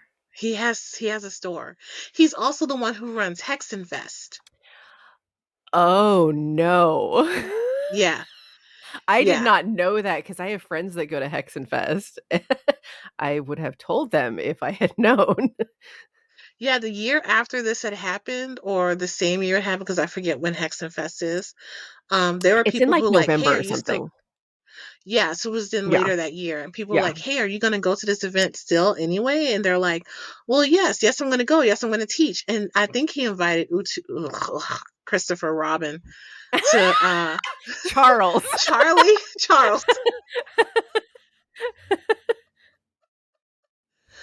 I think he invited Charles and Orion to be a part of it or some shit like that. Like, and I'm Of like, course why he are would you have. fighting with me? Like, I don't even know you. Like, I don't even know Right. you. Like, why are you fighting with me? And everybody was scared of him. And so anyway, that's all happening. I'm getting threats, da da da da da. I'm still gonna go to Pantheacon. And the reason why I go to Pantheacon is for a few reasons that year. Mm. I have classes to teach that I said I was gonna do. I'm gonna do Queers of the Gods, which was the first year doing Queers of the Gods for me, the only year, first year, only year. And I was gonna show my ass. I was gonna show my ass. I would show up. I was like gonna show all the people who were threatening Mhm. me and cursing me and all this other shit that I was not afraid. Um, and also, but the curses and the threats were so real that the Morpheus's house. Oh my god, I wish I could remember their name. Morpheus Ravenna? They huh? Morpheus Ravenna? Yes. Okay. But yeah, Um, she has a group though. that's What dedicated were to the their name? Morgaine. Yeah. I'm wondering, I think it starts with a C, but I'm not sure if it starts with a C. I'm gonna But look this up. those Keep going. people Yeah. would come get me from my hotel room and walk me to whatever session I had to do. Because that's how intense the threats were against me at that time. They had a fucking escort to my workshops. And whenever I was leaving the room, I had an escort. I also went because I wanted to have a black and brown queer and trans space that was only for people of color. Like there were open hours where white people could come in, Mhm. but for most part it was like closed off so only Yeah. black and brown people could come. I do And there remember was a that big because you let me mhm in. mhm You were but like, you "It's came okay." during open hours. I did. You came Yeah, during I open made sure to hours. do it. It's Koru Kathaboda. Yes, the That was Koru. They like held it down. So the other reason I had was for to host this room, mhm, which we had a whole altar set up for self-care and things like that for people. We had peanut butter jelly and sandwich nights, mhm. so that people can come get a peanut butter and jelly sandwich before they went to bed. Like we were doing all this stuff. It was really cool. It was hella cool. And then the other reason I came was to pull up my fucking roots from that convention because I Yes. put so much love and energy and all this other stuff into that convention. So I wanted to physically go there to magically pull up my roots and cut ties with it. So the last day came and we're doing this. I like they're having the shutdown of the convention is happening. They're having their closing circle upstairs, and I'm downstairs holding my own closing circle for people to like sweep up their energy and pull up their roots. Do Mhm. you remember that? Were you there? You were Yep, there for I that, of course right? I Yeah. was there. You, Uh, you were Tiamat there. was there too. I We remember came for seeing you. you. We came to Yeah. march out together because if we're ending this shit, we're ending this shit. Ending Which is funny because it killed the convention completely. it. Right? They died. It died. There was never another convention after that. I pulled up the roots, I pulled up the energy, and we were like, we're out. We Yeah. were like, we're out. And it was funny because one of the people who was supposed to lead it, because I wanted to come behind after I did my speech, I wanted to come behind and sweep because I had my besom with me, and I wanted, which is a Yeah. broom, a witch's broom, Mhm. and I wanted to sweep up after us to make sure nothing was left. The person who was supposed to lead the procession chickened out. Real who was it? She chickened out. She chickened out. I am not going to say her name, but I'm just going to call her Mooncat. I'm going to call her Mooncat. Uh, I'm you'll racking my think about it. You'll brain. know later. I'm going to call her Mooncat. So Mooncat chickened out saying that she needed to get something to eat. But she was actually chickening out. And someone else who was black, okay, there's a lot going on here. So as we're walking out, Glenn, I wasn't even aware that Glenn was there. Yeah. Glenn was there for the walkout. Are you serious? Yeah. Oh my god. She watched us walk out while leaning on a black friend, who then left outside of the hotel and met me at the front as if she had walked with us. That's some The shady bullshit. levels, the levels. The levels on this Wow. bitch. And this black woman was in my inbox trying, being real stupid about it, but trying to get insider intel of what I was trying to do as if I was trying to do a whole movement. I wasn't trying to do a whole movement. I wasn't trying to get people to like leave Pantheacon. What I was trying to do was say, this is some fuck shit. I will no longer be participating in fuck shit. And I'm Right. going to call fuck shit, fuck shit. You were And protecting then, yourself. It was very, yes. very simple. It was extremely simple. You literally had death threats. Like, what else were you gonna Yeah. do? Be like, Yeah. sure, I'll keep doing classes for this thing that is harming me. No, Mhm, no. mhm. So it was just so the levels of was wild. So then after all of that happened and we had walked out and it was like a few weeks later, I'm still getting threats. I'm still getting people blaming me for Pantheacon not happening. Again, like I'm just getting all this shit that's from people. Mooncat reaches out to me and is like, "You should leave Glenn alone because you don't know what's happening in her life." And I'm like, Excuse me? I'm like, and Mooncat's black too. Mooncat was like, and people are watching you right now, so you want to be careful with what you're saying and what you're doing. I'm like, I don't do respectability. Okay, I think I know who you're Fuck your talking about now. respectability. You know, I think I know who you're talking about now. Mooncat was like, you need to lay low. You don't know what Glenn is going through. And I'm like, I don't give a fuck what Glenn is going through. Like, Glenn is causing harm and has been causing harm to Right. these communities and allowing harm to continue to happen and setting up a petri dish in which harm can fuck people up. So, like, I don't care. Like, she's causing harm while doing shit. Like, just because she got shit happening in her life, like, hell, I got shit happening in my life. I'm receiving death threats. Yeah. And, I got health shit happening. Like, so I don't understand what you're telling me, bitch. I don't understand what you're telling me, Mooncat. And so Mooncat just kept trying. It was like it was really gaslighty to have Yeah. someone who's who's black and telling you that you need to behave or do a certain or not stick up for yourself and empower yourself in your community. It was real. So then people were looking at me to like begin something new in the place of Pantheacon, and Mhm. Like, I don't I'm have like, the I energy for this. I have tower energy, which is funny because I have been walking in tower energy for 3 years at that Yeah. point, and I was like, I'm still in my tower energy, bitches. Like, calm down. Respectfully, calm down. So, what happened next is that Pantheacon was supposed to occur another year. I think it did occur another year or something. I don't know what happened, but like it If did it occur did, one more year. it was in the most dead way possible if it did, Yes. because, like, I remember they were like, "Oh, it's gonna be the last year because it's too much effort," and they tried to reach out to you, if I remember right, Yes. to get opinions, and you're like, "What part of 'I'm done with you' do you not No, understand?"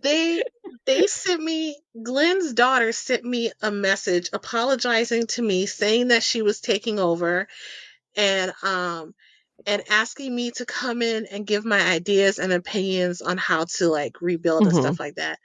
And I was basically like, fuck your table, burn it to the ground. I don't give a fuck about your table. Um, like I said, at first it's not your job to apologize to me, that's your mother's. Yeah, It's on your seriously. mama, it's not on Like, you. it's not her harm that was done, it Mhm. was literally her mom's. That Mhm. karma's on her mom entirely. I partly blame the fact that it was Wiccans who started the convention. I'm just like, I don't trust Wiccans, I'm gonna be honest.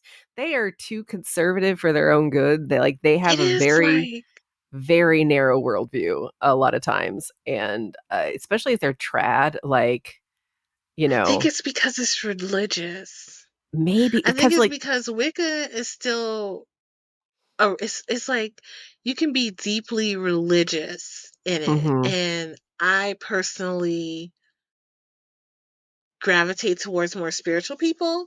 yeah. And also like, yeah, I just And it's specifically the Gardnerian and the Alexandrian Wiccans yes. that I'm talking about, Yeah. because that's the trad Wiccans. They have initiation practices, and that's problematic on a different level. But Mhm. they're the ones who tend to be like, "Oh, it has to be a god and goddess to do Mm-hmm. the the ritualized The great sex. right. The great right. I just call it ritualized sex, but Dip your same into this cup. penis and vagina only. But yeah, because I remember one year Ed was wearing his flying spaghetti monster regalia, and Mm-hmm. this lady just came up yelling at us like, this is why no one takes us seriously. It's like, bitch, really? This is what this is the hill you're gonna die on, is being mad that someone's having fun. Maybe maybe you need to chill your shit a little bit. Oh my But God. Did you know Ed and I almost dated? yes, you told me about that. I remember. Pepperidge Farm remembers.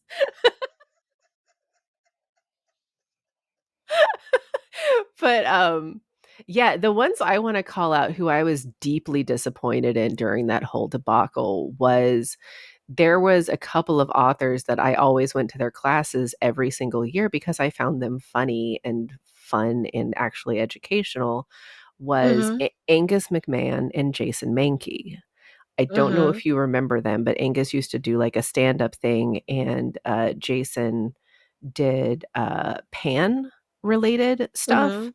And it was really interesting. I enjoyed their classes, but they were some of the ones being like supporting Charles in his threads. And I like, my heart literally sank as I went. I stalked those threads Mm-hmm. literally so I could I find didn't people to unfriend and unfollow, I because did not. I did not. I was like, I need to see who is on the wrong side of history here so I can Mm-hmm. uh not support them anymore, because that's serious business, and they uh, disappointed me so terribly. And they weren't the only ones. There was a lot. Like, I'm not saying like all of the Llewellyn authors are bad, but like literally the fact that I know like a third of the Llewellyn authors because of Mm-hmm. Pantheacon, and like half of them ended up supporting this man, is Yeah. just fucking tragic. Yeah. Um I And mean, this and man is in with Weisler's Wiseman or yeah, he wasn't Weisler even with Press. Llewellyn. He was with a Yeah. different company, but they were like, you should be able to write whatever you spiritually feel like. And it's like, maybe no.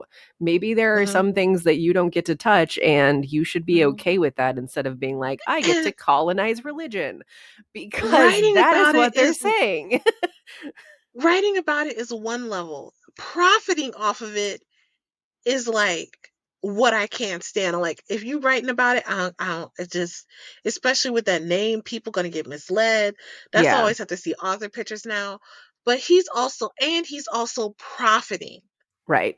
off of it. Yeah. So it's He's not just profiting like off of it. he's not just practicing outside of his wheelhouse. He was literally making money off of a practice he said he invented. Yeah. Oh yeah, that was the other thing. And I'm like, we have Yeah. ancestor practices. We've been working with these spirits forever. What the fuck do you mean? Like you invented this shit? Yeah, white man from Scotland who like lives in Canada. You totally invented ancestor worship and justice work based off of ancestor worship. Yeah. Like that's That's totally a thing that you did. like everything he did was incorrect. His Mm-hmm. entire existence was incorrect as far as I'm concerned. So that last year was the last year. Then they had it one more year, and people were like, "I'm gonna go because it's the last year. I'm gonna go because I want to." There's white people who are going, saying that they were going to protect any black or brown person that shows up. Mm, But but I was like, whatever. No, you're not. Like you want to go to see your friends because a lot of the black and brown people I know aren't going to this shit and right. didn't go this next year, and they had trouble finding presenters for the next year. And then so the year after when Glenn's daughter sent me this message, I was like basically I'm like fuck y'all. Like fuck y'all. Like do you know how harmful your entire organization has been, Right. and how that has affected and wounded people spiritually. Like you took a place that was spiritual and made it unsafe. Like, and so le- word reached me through the grapevine that there was a whole crying session over how unfair things are and how much work it is for people to be and to be people to want more from them, and all this other stuff. And then there was the announcement of it shutting down. And after that, a new convention started. Um, and this convention had Mooncat do the opening address. So the person Oh. who chickened out of Uh-huh. walking out is now doing the keynote address for this new event that's taking place in the same hotel Pantheacon took place in, and is filling the space Pantheacon left open. And these people who know my existence, the person who's heading it had never been to a Pantheacon before until he went to the one where I was doing the walkout. Yeah. He was like, look at this safe space for black and brown, queer and trans people. This is amazing. So he got inspired by that. But he asked the one Wow. person who chickened out to do the keynote. And then at the last minute, I was offered a ticket to go to this event. And I'm like, fuck y'all. I remember that. I was like, fuck y'all. Wow. Yeah. And then I went on my page and I'm like, y'all who are not gonna see me this weekend, like y'all aren't gonna see me this weekend. And here's fucking why. Here's what they did. I'm disappointed in them. Like if they would have just like not invited me at all, that would have been even better. Like just don't invite me, but don't make me a last minute thought. Right. And one of them had reached out to me. Oh, one of them had reached out to me before and was like, we're building this new convention. Like, we want you to be a part of it. And I said, you have people on your leadership team. And I named names. And I said, who have done harm to black and brown people. You're still doing the same shit. Yeah. And instead of getting rid of those people, they sent someone else to be like, hey, if you had anything different, what would you do? And I gave them the ideas of what I would do differently. So they took my ideas, didn't give me credit, said that I wasn't interested. And I said, when I had said I would be interested, but these people are toxic and you have these people Yeah. doing it. They didn't change the people. The toxic people eventually had to drop out because they're toxic, um, which came as no surprise No to me. surprise. No no No surprise there. surprise. No, no surprise. So again, we have like black femme labor being used, not compensated. Yeah, and then after that, people just started to leave me the fuck alone. I mean, I guess that's for the best, but Jesus, that was a Yeah. whole debacle. That was just such a and the thing is, like, a lot of people were like, "No, we have to change and stay and change it from the inside," and I'm like, "How? How Mm-mm. are you gonna change something that is this ingrained in being up its own ass, basically?" Because that is why they refused, like, even after multiple controversies, like I said, there were cracks like ages ago about the Mhm. unsafe environment made for trans individuals and for Oh black my and brown god. individuals. And they had conferences and they're like, we're going to have these events and have people talk about it. And it's like, talking about it isn't actually making the groundwork for change unless you're willing to Mhm. actually actively change the setting that you're creating. And that final year, they clearly did not listen because they continuously gave a platform to people who were willing to do harm. So, Yeah. Oh my god, my favorite debacle was when there's this one because there was that daily paper that would come out, oh my god, and I there's a remember that. and there was a joke that someone had put in that was like, if you're tired of the like, if you're tired of like this woke community, or if you're tired of having a feeling like your voice is oppressed because of people who are oppressed and all this other stuff. Basically, like it was basically a call out for if you're racist, transphobic, homophobic, like here's a space for you. And it was a joke. It didn't really exist, but people showed up for the workshop. Of course they did. Oh People my showed up for the god. workshop. Yeah. Yeah, like yeah. And I wish I would have been able to see that line. Like I wish I would have been able to see who was in that line because that is wild, I mean, but it's not unexpected. I was like, it's not surprising, but yes, it's wild. But what Mhm. like, it just I don't know. People that we had supported all those years just went the other way. Because like I said, like, I tried to reach out later to the Stone Circle lady to get her to make something for me. I Mhm. wanted a charm for the car, so I wanted, like, these specific stones in, like, a latch charm, like a keychain type of thing so that I could attach it Mhm. to the, necklace that I have in there, and she stopped communicating with me, and I don't remember why exactly because I was asking her about pricing, but I got a feeling, and you know that my gut feelings are pretty good about this kind of thing, Yeah. and I got a feeling that she found out because she wasn't there the year that we did the walkout. I think Mhm. she found out about it, and I think she secretly harbors turfy ideas, and that is why. And that's so, like, deeply disappointing. So, like, all of the stone circles that I currently have, I've been repurposing. I've been making them into Mhm. charms for other people because putting my energy on them and Mhm. taking away the energy that I had previously had for them and, like, laying new Mhm. energy down was the best way to essentially recycle them in my mind Yeah. because I no longer wanted to have them, but I also wanted because it's not the stone's fault. The stone didn't do No. anything wrong, you know what I mean? Um, but so I wanted to, like, use them in a way that was gonna be positive for other people, but while not keeping them because of my own opinion about the maker of it, which again is deeply disappointing because we literally Mhm. went to see her every single Every year it year. was part of our tradition. It was part of our tradition and we did it together, and the fact that she may have known what was happening and chose the other side Mhm. was just Lasai. Mhm.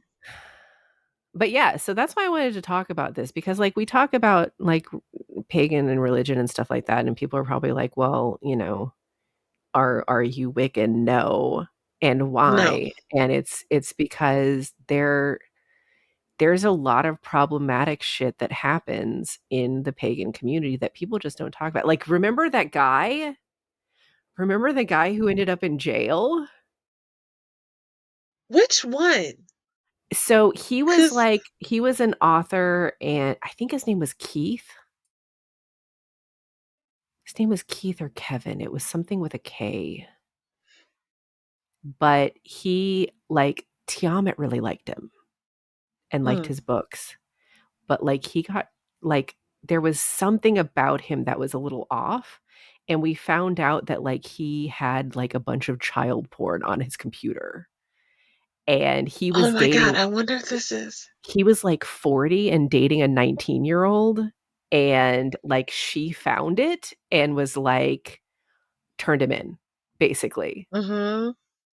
because and he's all like, "Oh, well, it's not," trying to, uh he was with I wanna say, like, White Star or Blue Star, Mhm. one of the fairy ones.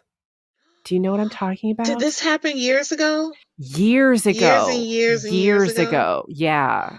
Ooh, so this might be the same person that caused the split in the in old Anderson Ferry. I'm wondering if it's that person.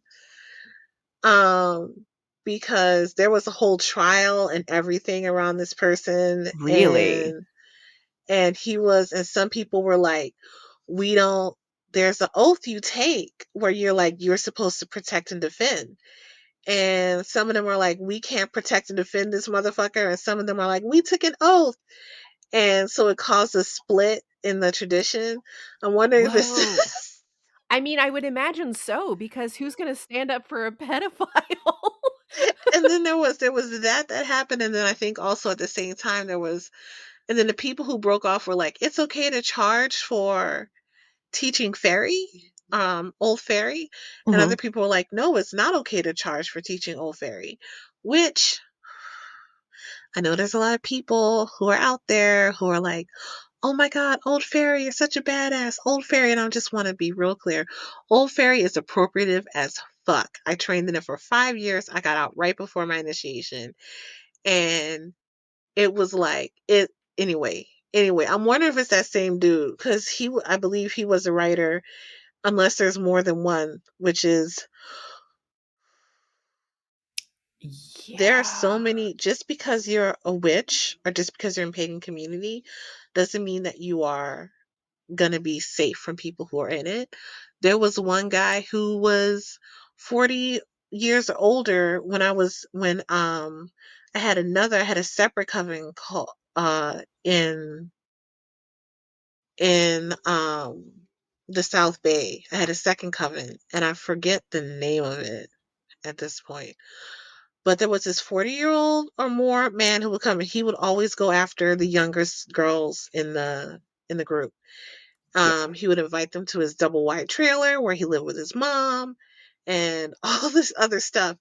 And I'm like, and I told him at one point, you can't do this the next time you invite like someone over to your house like this because you're making them uncomfortable, then you're out. And Yeah. he was so mad at me. Like he then just left and some of the other men left too. And then we kind of fell apart. But I wasn't gonna let that No. happen. Wow. I was gonna let that happen, not on my watch. Like he was not gonna like do that. But I think just because you're pagan or you're a witch or whatever, or you're into a pagan spirituality doesn't mean that you can't be fucked up. Yeah. Like in major ways and have huge spots where you're not seeing how you're Yeah. fucked up. No, the Yeah. guy that I'm talking about didn't live in California. He lived in, I wanna say, New Orleans, actually. Yeah, He I'm not lived sure where somewhere this guy else. was living. He wrote a book about, like, fairy tale magic Mm-hmm. practices, and I think it had, like, a Snow White character on the front of it, if I remember right. Mm-hmm. But yeah, no, like, there are predatory practices, and sometimes, like, I've heard stories of people saying that they're gonna be a teacher and being like, "Hey, the great rite has to happen in real life. It can't just be symbolic," type of thing. So, like, it really depends, um, practice to practice what's happening, and, basically, just like with everything else, if something feels wrong, it probably is. So, run Yep. away. Run far. Yeah. My only coven ever was calendula. That was Mm. it. That was it for me. Um, so I have never had one since and never had one before. Mm. But, Well, I hope you find a circle of people up there that you can work with that you trust. I'm still searching for, not actively. If it happens, it happens. But I think I think my community around here are, there's a rumor going around that I curse people. what? There's like, ooh, I don't mess with Rawiyah. I heard they be placing curses on people and they be happening. And so I'm like, oh, I'm not What? I'm not scary. I just said You're what I not said. scary at all. I'm It's scary to some people. You're scary to the right people. You're scary to the people who would get scared about stuff like that because they're doing wrong. So May it ever be so. may it ever be so. I don't even have a reputation. Nobody knows who I am, so that's that's fine. Yeah, before this, I didn't have much of a reputation either. Yes, you So I did. was like, did I? Yes. Oh my God. That's Walking hard around with you looking is now. like walking with a celebrity. You were Oh, you were famous. People would flock to you. Like I everywhere didn't we went, see. they'd all be like, "Oh, hey, I know you." Oh, okay, because I wasn't recognizing it at all. So, Well, when you're in it, it's hard to see it, I guess, because you just mhm. saw them as, "Oh, these are people that I've met before. This is fine." But for me, because I literally knew none of them, I was like, "What is this? You're famous." My best friend is famous. So that is how it looked in my eyes. Mhm. I was just I happy to was be like, there it's a supporting you. class. So, um, Wild days. yeah. Wild days. If there was another spiritual convention, like, I'm not sure if I would go. Part of me wants to go. The other part of me is like aware enough that if I see, this is the sad part about it. Once you have a certain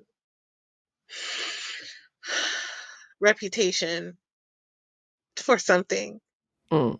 like I did in the burlesque community, there were shows that I just couldn't do because people were toxic, and it was me being there would be like a vouch for, Oh, so you couldn't go yeah, because you're like, "I don't support this person or what they do or what they stand for."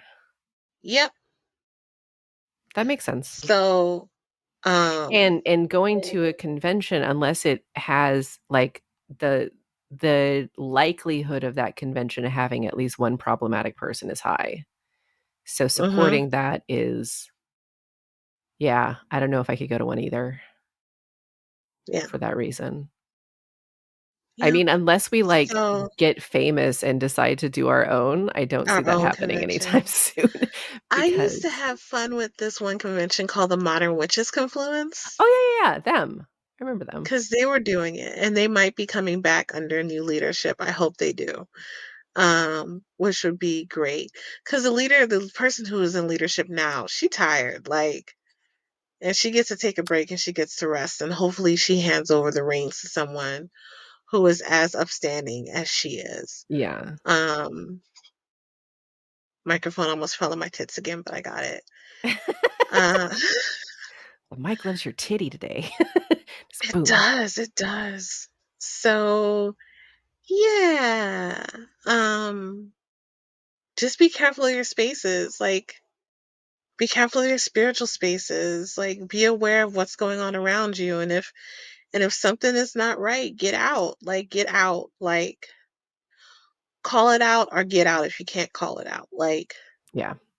your spiritual spaces should not be a place where you are harmed because you should be able to be vulnerable in your spiritual spaces. Vulnerable enough to open up so you can continue to grow. Um there shouldn't be places you have to fight to be seen in or to be respected in. Because who Yeah, can grow under those circumstances? exactly.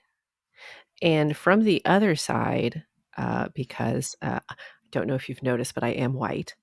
If you see people in a marginalized community being harmed, it's your responsibility to stand up and stand with them instead of being like, "Well, I really like this author," Orion Foxwood.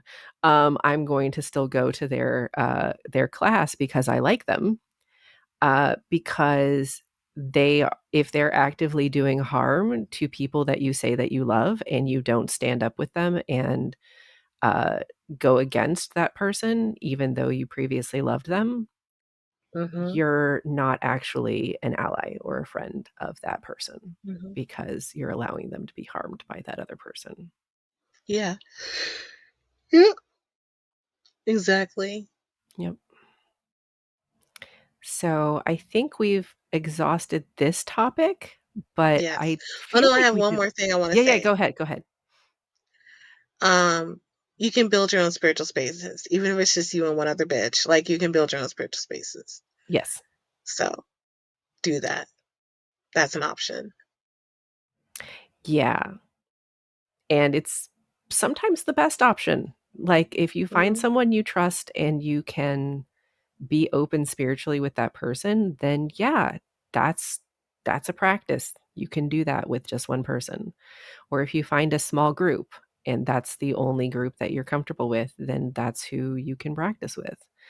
yeah. Um, you don't necessarily have to be relegated to being solo, but in some cases, like again, I'm not going to put myself out there in Ohio. I'm just not. Yeah. Like Well, I I don't know. I don't feel comfortable with the communities that I've found so far here, and mm-hmm.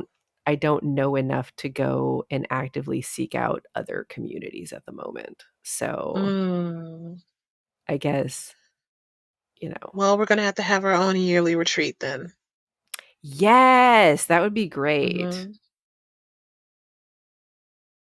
And we'll have to invite Tiamat when we go Yes. because I miss her. I miss her too. We miss you. We miss If you. one chance you ever hear this, And we Scott. miss you. I miss Scott too. Oh my God, yes. Scott is like living his life. I'm following him He and is. his He's living his partner best on life. They're Instagram. they have their own house, everything. They're doing a good job. Mm-hmm. Yep. Having a nice time. But Yep. yeah. So that's that. That like I think that covers pretty much everything. Though I also miss that meadery. God, that mead was good. Oh my God, the honey mead with the different I flavors. feel like that meadery is actually in Oh, Fremont. So that one, is it? yeah. Oh I my can't God. I remember just their name remember though. being there and like wanting so many bottles that I felt like an inconvenience. Seriously, the my favorite was the mint chocolate cordial. Oh my god, that shit was Oh, delicious. oh my God. It was like candy that made me very drunk. Mm-hmm. Mm-hmm. Good times, and, like, I remember they had to, like, sell it in the room, like, under the table because Yes. they're like, "You can't tell anyone we're selling this." I'm like, "I won't. Give me all the booze. Well, Thank you. thank you. Take my money." Ever. Thank you. Um, Oh my God. Yeah. That was so good. yeah. Yeah, because we did buy it in the room and never on the table. Never. They never had it on sale out in the open. It was always on their, they had one of the hospitality rooms. They were part of Mm-hmm. God, were they part of the Fadla group? Which group were they with? I don't know. I'm trying to find the pictures right now. I loved visiting the hospitality rooms, though. That was so fun. They had a lot of them that were good. That's where I spent a lot of time. Yeah. We just go hang out with them instead of the or we just get booze and go back to the room and hang out with us instead. Yes, because that was fun. Oh, yeah. Do you want to talk about games or do you want to save it for next week? Let me see. We can talk about games for a little bit unless Okay. you're tired because that was pretty Mm, emotionally extensive, you know that what I was mean? pretty emotional. I let out feelings that I wasn't quite aware that I had, especially about Mooncat. I mean, like I feel like it's far enough away now cuz that was like 7 years ago. That was a Was while it that back that long ago? yeah. Oh Yeah. my God. 'Cause that was I wanna say 2017, 2018, something like that. It was a while Oh my ago. God. Yeah. Yeah, Mooncat contacted me since the pandemic and was like, "You almost died. I care so much about you, blah, blah, blah, blah, blah. You can talk to me whenever." And then I had a moment where I was freaking out and I called her and I was like, "Hey, look, you said I could ask for your support and I need your support right now." She ain't called me back for like a month and a half. And then when she called me back, she was What? like, "Hey, so I want to start a podcast. So, like, I know you know how to do that. So let me pick your brain." And I was like, "Bitch, you ain't picking shit. Right. How is that You're helpful? dead to me." You're like, "You finally burned the last bridge, scorched earth, bye." And, I mean, it sounds like she deserved it. Yeah, she came to me crying because one of her friends died, and I held her through it, and she was like, "And you almost died, and I don't want that to be a da da da da da da da da da," to then not. I was like, That sounds like lip "We're done service if here." she's not actually hmm being there when she said she was going to. When she said, Yeah, so yeah, let's talk about games next week, because now I need a nap. totally understandable. We will, talk about games, or we'll talk about something else because I invited my other high school bestie, Danny, to be on next week. So Oh, we word, Yeah, yay! so we're gonna talk about, traditional medicine and, like, Mm-hmm. because he's learning acupuncture for, veterinary medicine because he's a veterinarian, Mm. which I Mm-hmm. was like, "Oh, that's interesting." So, and we learned a bit about that, with massage school as well, and Mm-hmm. I think a lot of people may just not know about the basics of how that stuff works, and we can Yeah. just talk about it a little bit and how, the doctors doing doctor stuff isn't the only way to get help. So, Yes. Yes. but, That's gonna be a good conversation. yeah, so we're gonna talk about that, and I haven't decided what we're gonna talk about nerd-wise. I'll talk to him about it and see what he wants to do, but, so we may talk about games, but I don't think he's that into games.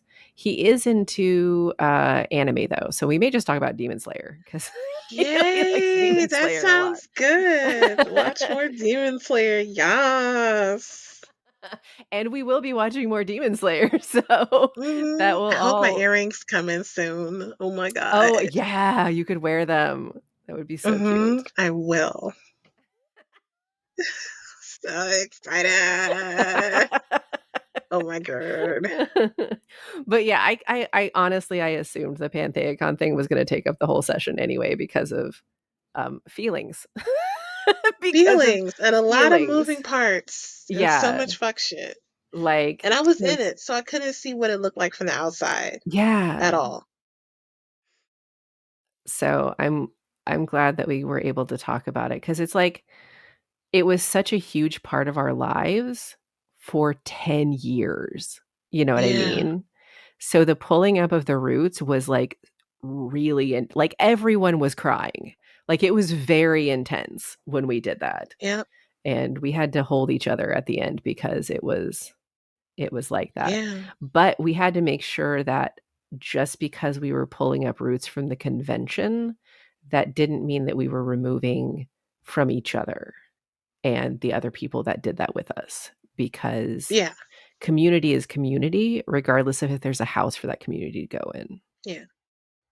Yeah, and I did say things like that when I was doing the pulling up of the roots, is that we're Mhm. going to sit at our own tables, Yeah. right? We're going to commune with each other, that we don't need to have people who have written books or things like that, who academia has approved to lead our spaces, that we get to exist in our own capacities and create our own communities that mirror reflect us or respect what we mirror reflect.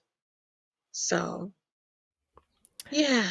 I also wanna say that just because someone is an author with Llewellyn does not mean that they are a terrible person, because there was a few people that, like, I was reminded of while I was looking through that are actually of a decent sort, and I wanted to call them out as well. Like Melanie Marquis, hmm she's really cool. Uh, Actually, Storm Fairy Wolf is a decent dude. He's Oh no, he's not. You have a story? Oh, tell me a story. Oh my god. There is more tea I didn't know. Oh, tell me, tell me. We're gonna have to we're gonna talk about that shit. His existence makes me giggle. Oh no, We're- what? I have sorry, to know I'm everything sorry. now. Yeah, I will. We will talk about that at a later date or when we get off of this. Oh no, it's that deep? No, it's not that it's that deep. It's just that it's I need some time before I talk about like before I. Okay, I'm gonna tell you off. I'm gonna tell you off, not off, but I'm gonna tell you off of this Okay. why I'm cackling. Okay. I feel Well, like I'm ignore gonna. everything I just said then. Never mind. He's apparently a bad person. I didn't know. He's not. I don't know if he's a bad person, but he's just on some shit. Um. I don't know if that means he's a bad person or not though. Yeah, I don't I'm either. That's confused. why I'm like, he just on some shit. And I'll just tell you some of the shit he was on when I knew him. Um, because he was on the other side of the split. That happened with Ferry as far as people saying that they should charge for it. Oh, okay. So he Yeah, wanted to charge for it? he does charge for it. Okay. Yeah, yeah. So they call the tradition. I'll tell you later. I was instead of going I into was all like, that. this is some Um, very dirty laundry, this is basically. some. I'm gonna air the fair. Um, So that doesn't mean he's a terrible person. It just no, means that no. there's some background to It him. just So means he's so on some never shit. mind. That's all. I back up my backup because Hmm. he's not a terrible person. And the other one No. that I noticed was Raven Grimassi. I really like him. Mm, Um, mm. actually, I did he die? I think he might have died, Oh. which makes me sad. They had an issue where their house burned down, Mm, which was like serious business. mhm. That wasn't related. He was just asking for help with the house burned down situation a while back. I don't keep up with anybody anymore. I realized I've been just like after that whole thing, I just like stopped Took a break. looking. Like I stopped looking into books. I stopped looking into any of the authors. I just kind of removed myself from the whole thing. I only paid attention to Christopher Hutchins because he's a mortician Mm. and also a drag queen. And Oh, he yay. does both of those things with his practice. So a lot of his classes were like death related, which I found really Mhm. interesting. And he's also Welsh. And so like I very much enjoy his Mary Lude content during the holidays. Mm. Which is the skeleton horse that goes house to house to get booze um, Mhm. as part of the tradition, which I think is a fantastic and interesting That's tradition. wonderful. Um, but I love yeah, it. like all of the new authors they have, because they have a ton of new authors, because that's how they roll as a company.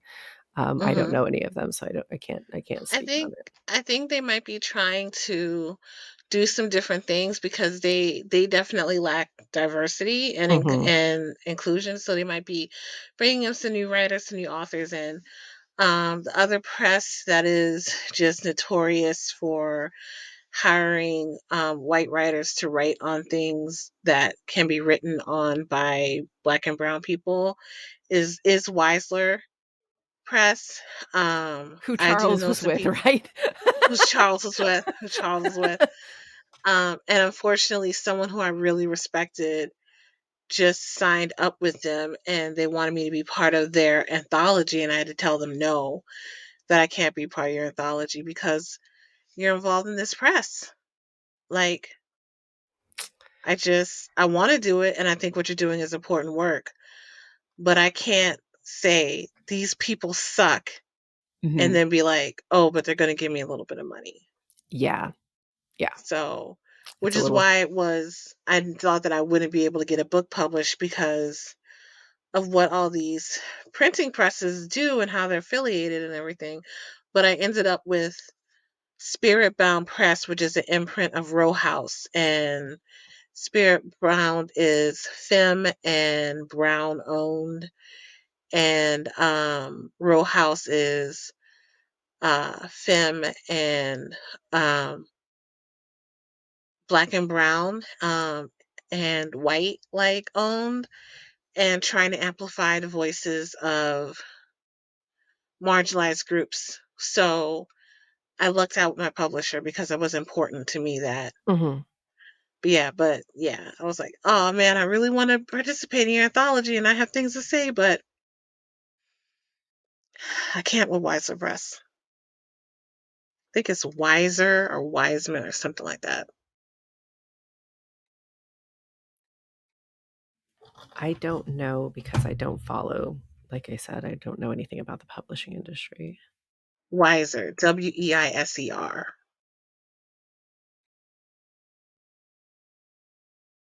Yeah,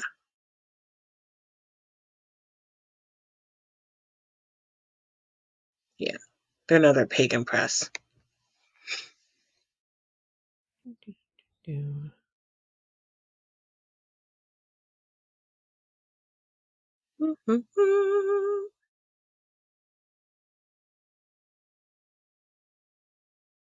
Oh no.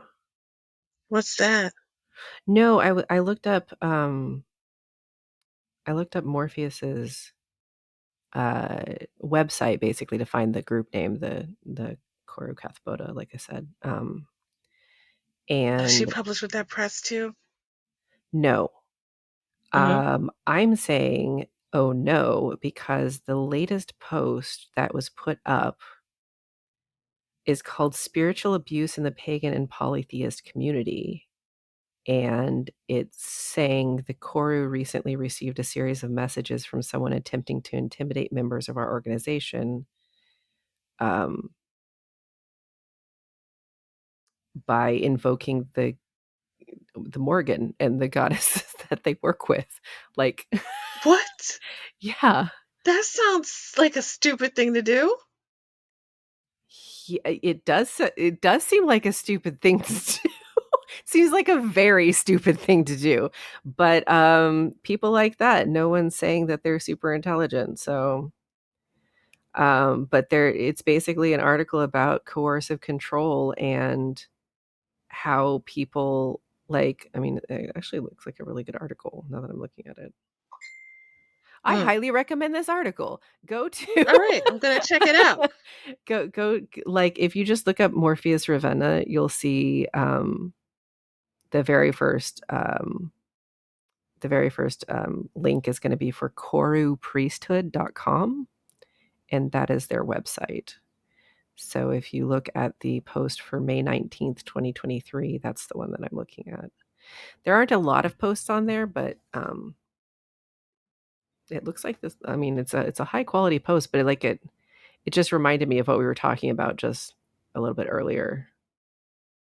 Mm-hmm. All right, I'm gonna read it. And Coru is spelled Coru for y'all. Oh, sorry. No, just No, thank you for doing that because I didn't think about it. I was just like, everyone knows how Koru is spelled because that is how my brain works, and I'm sorry. I would have spelled that shit with a K for real. I mean, that would make sense as well.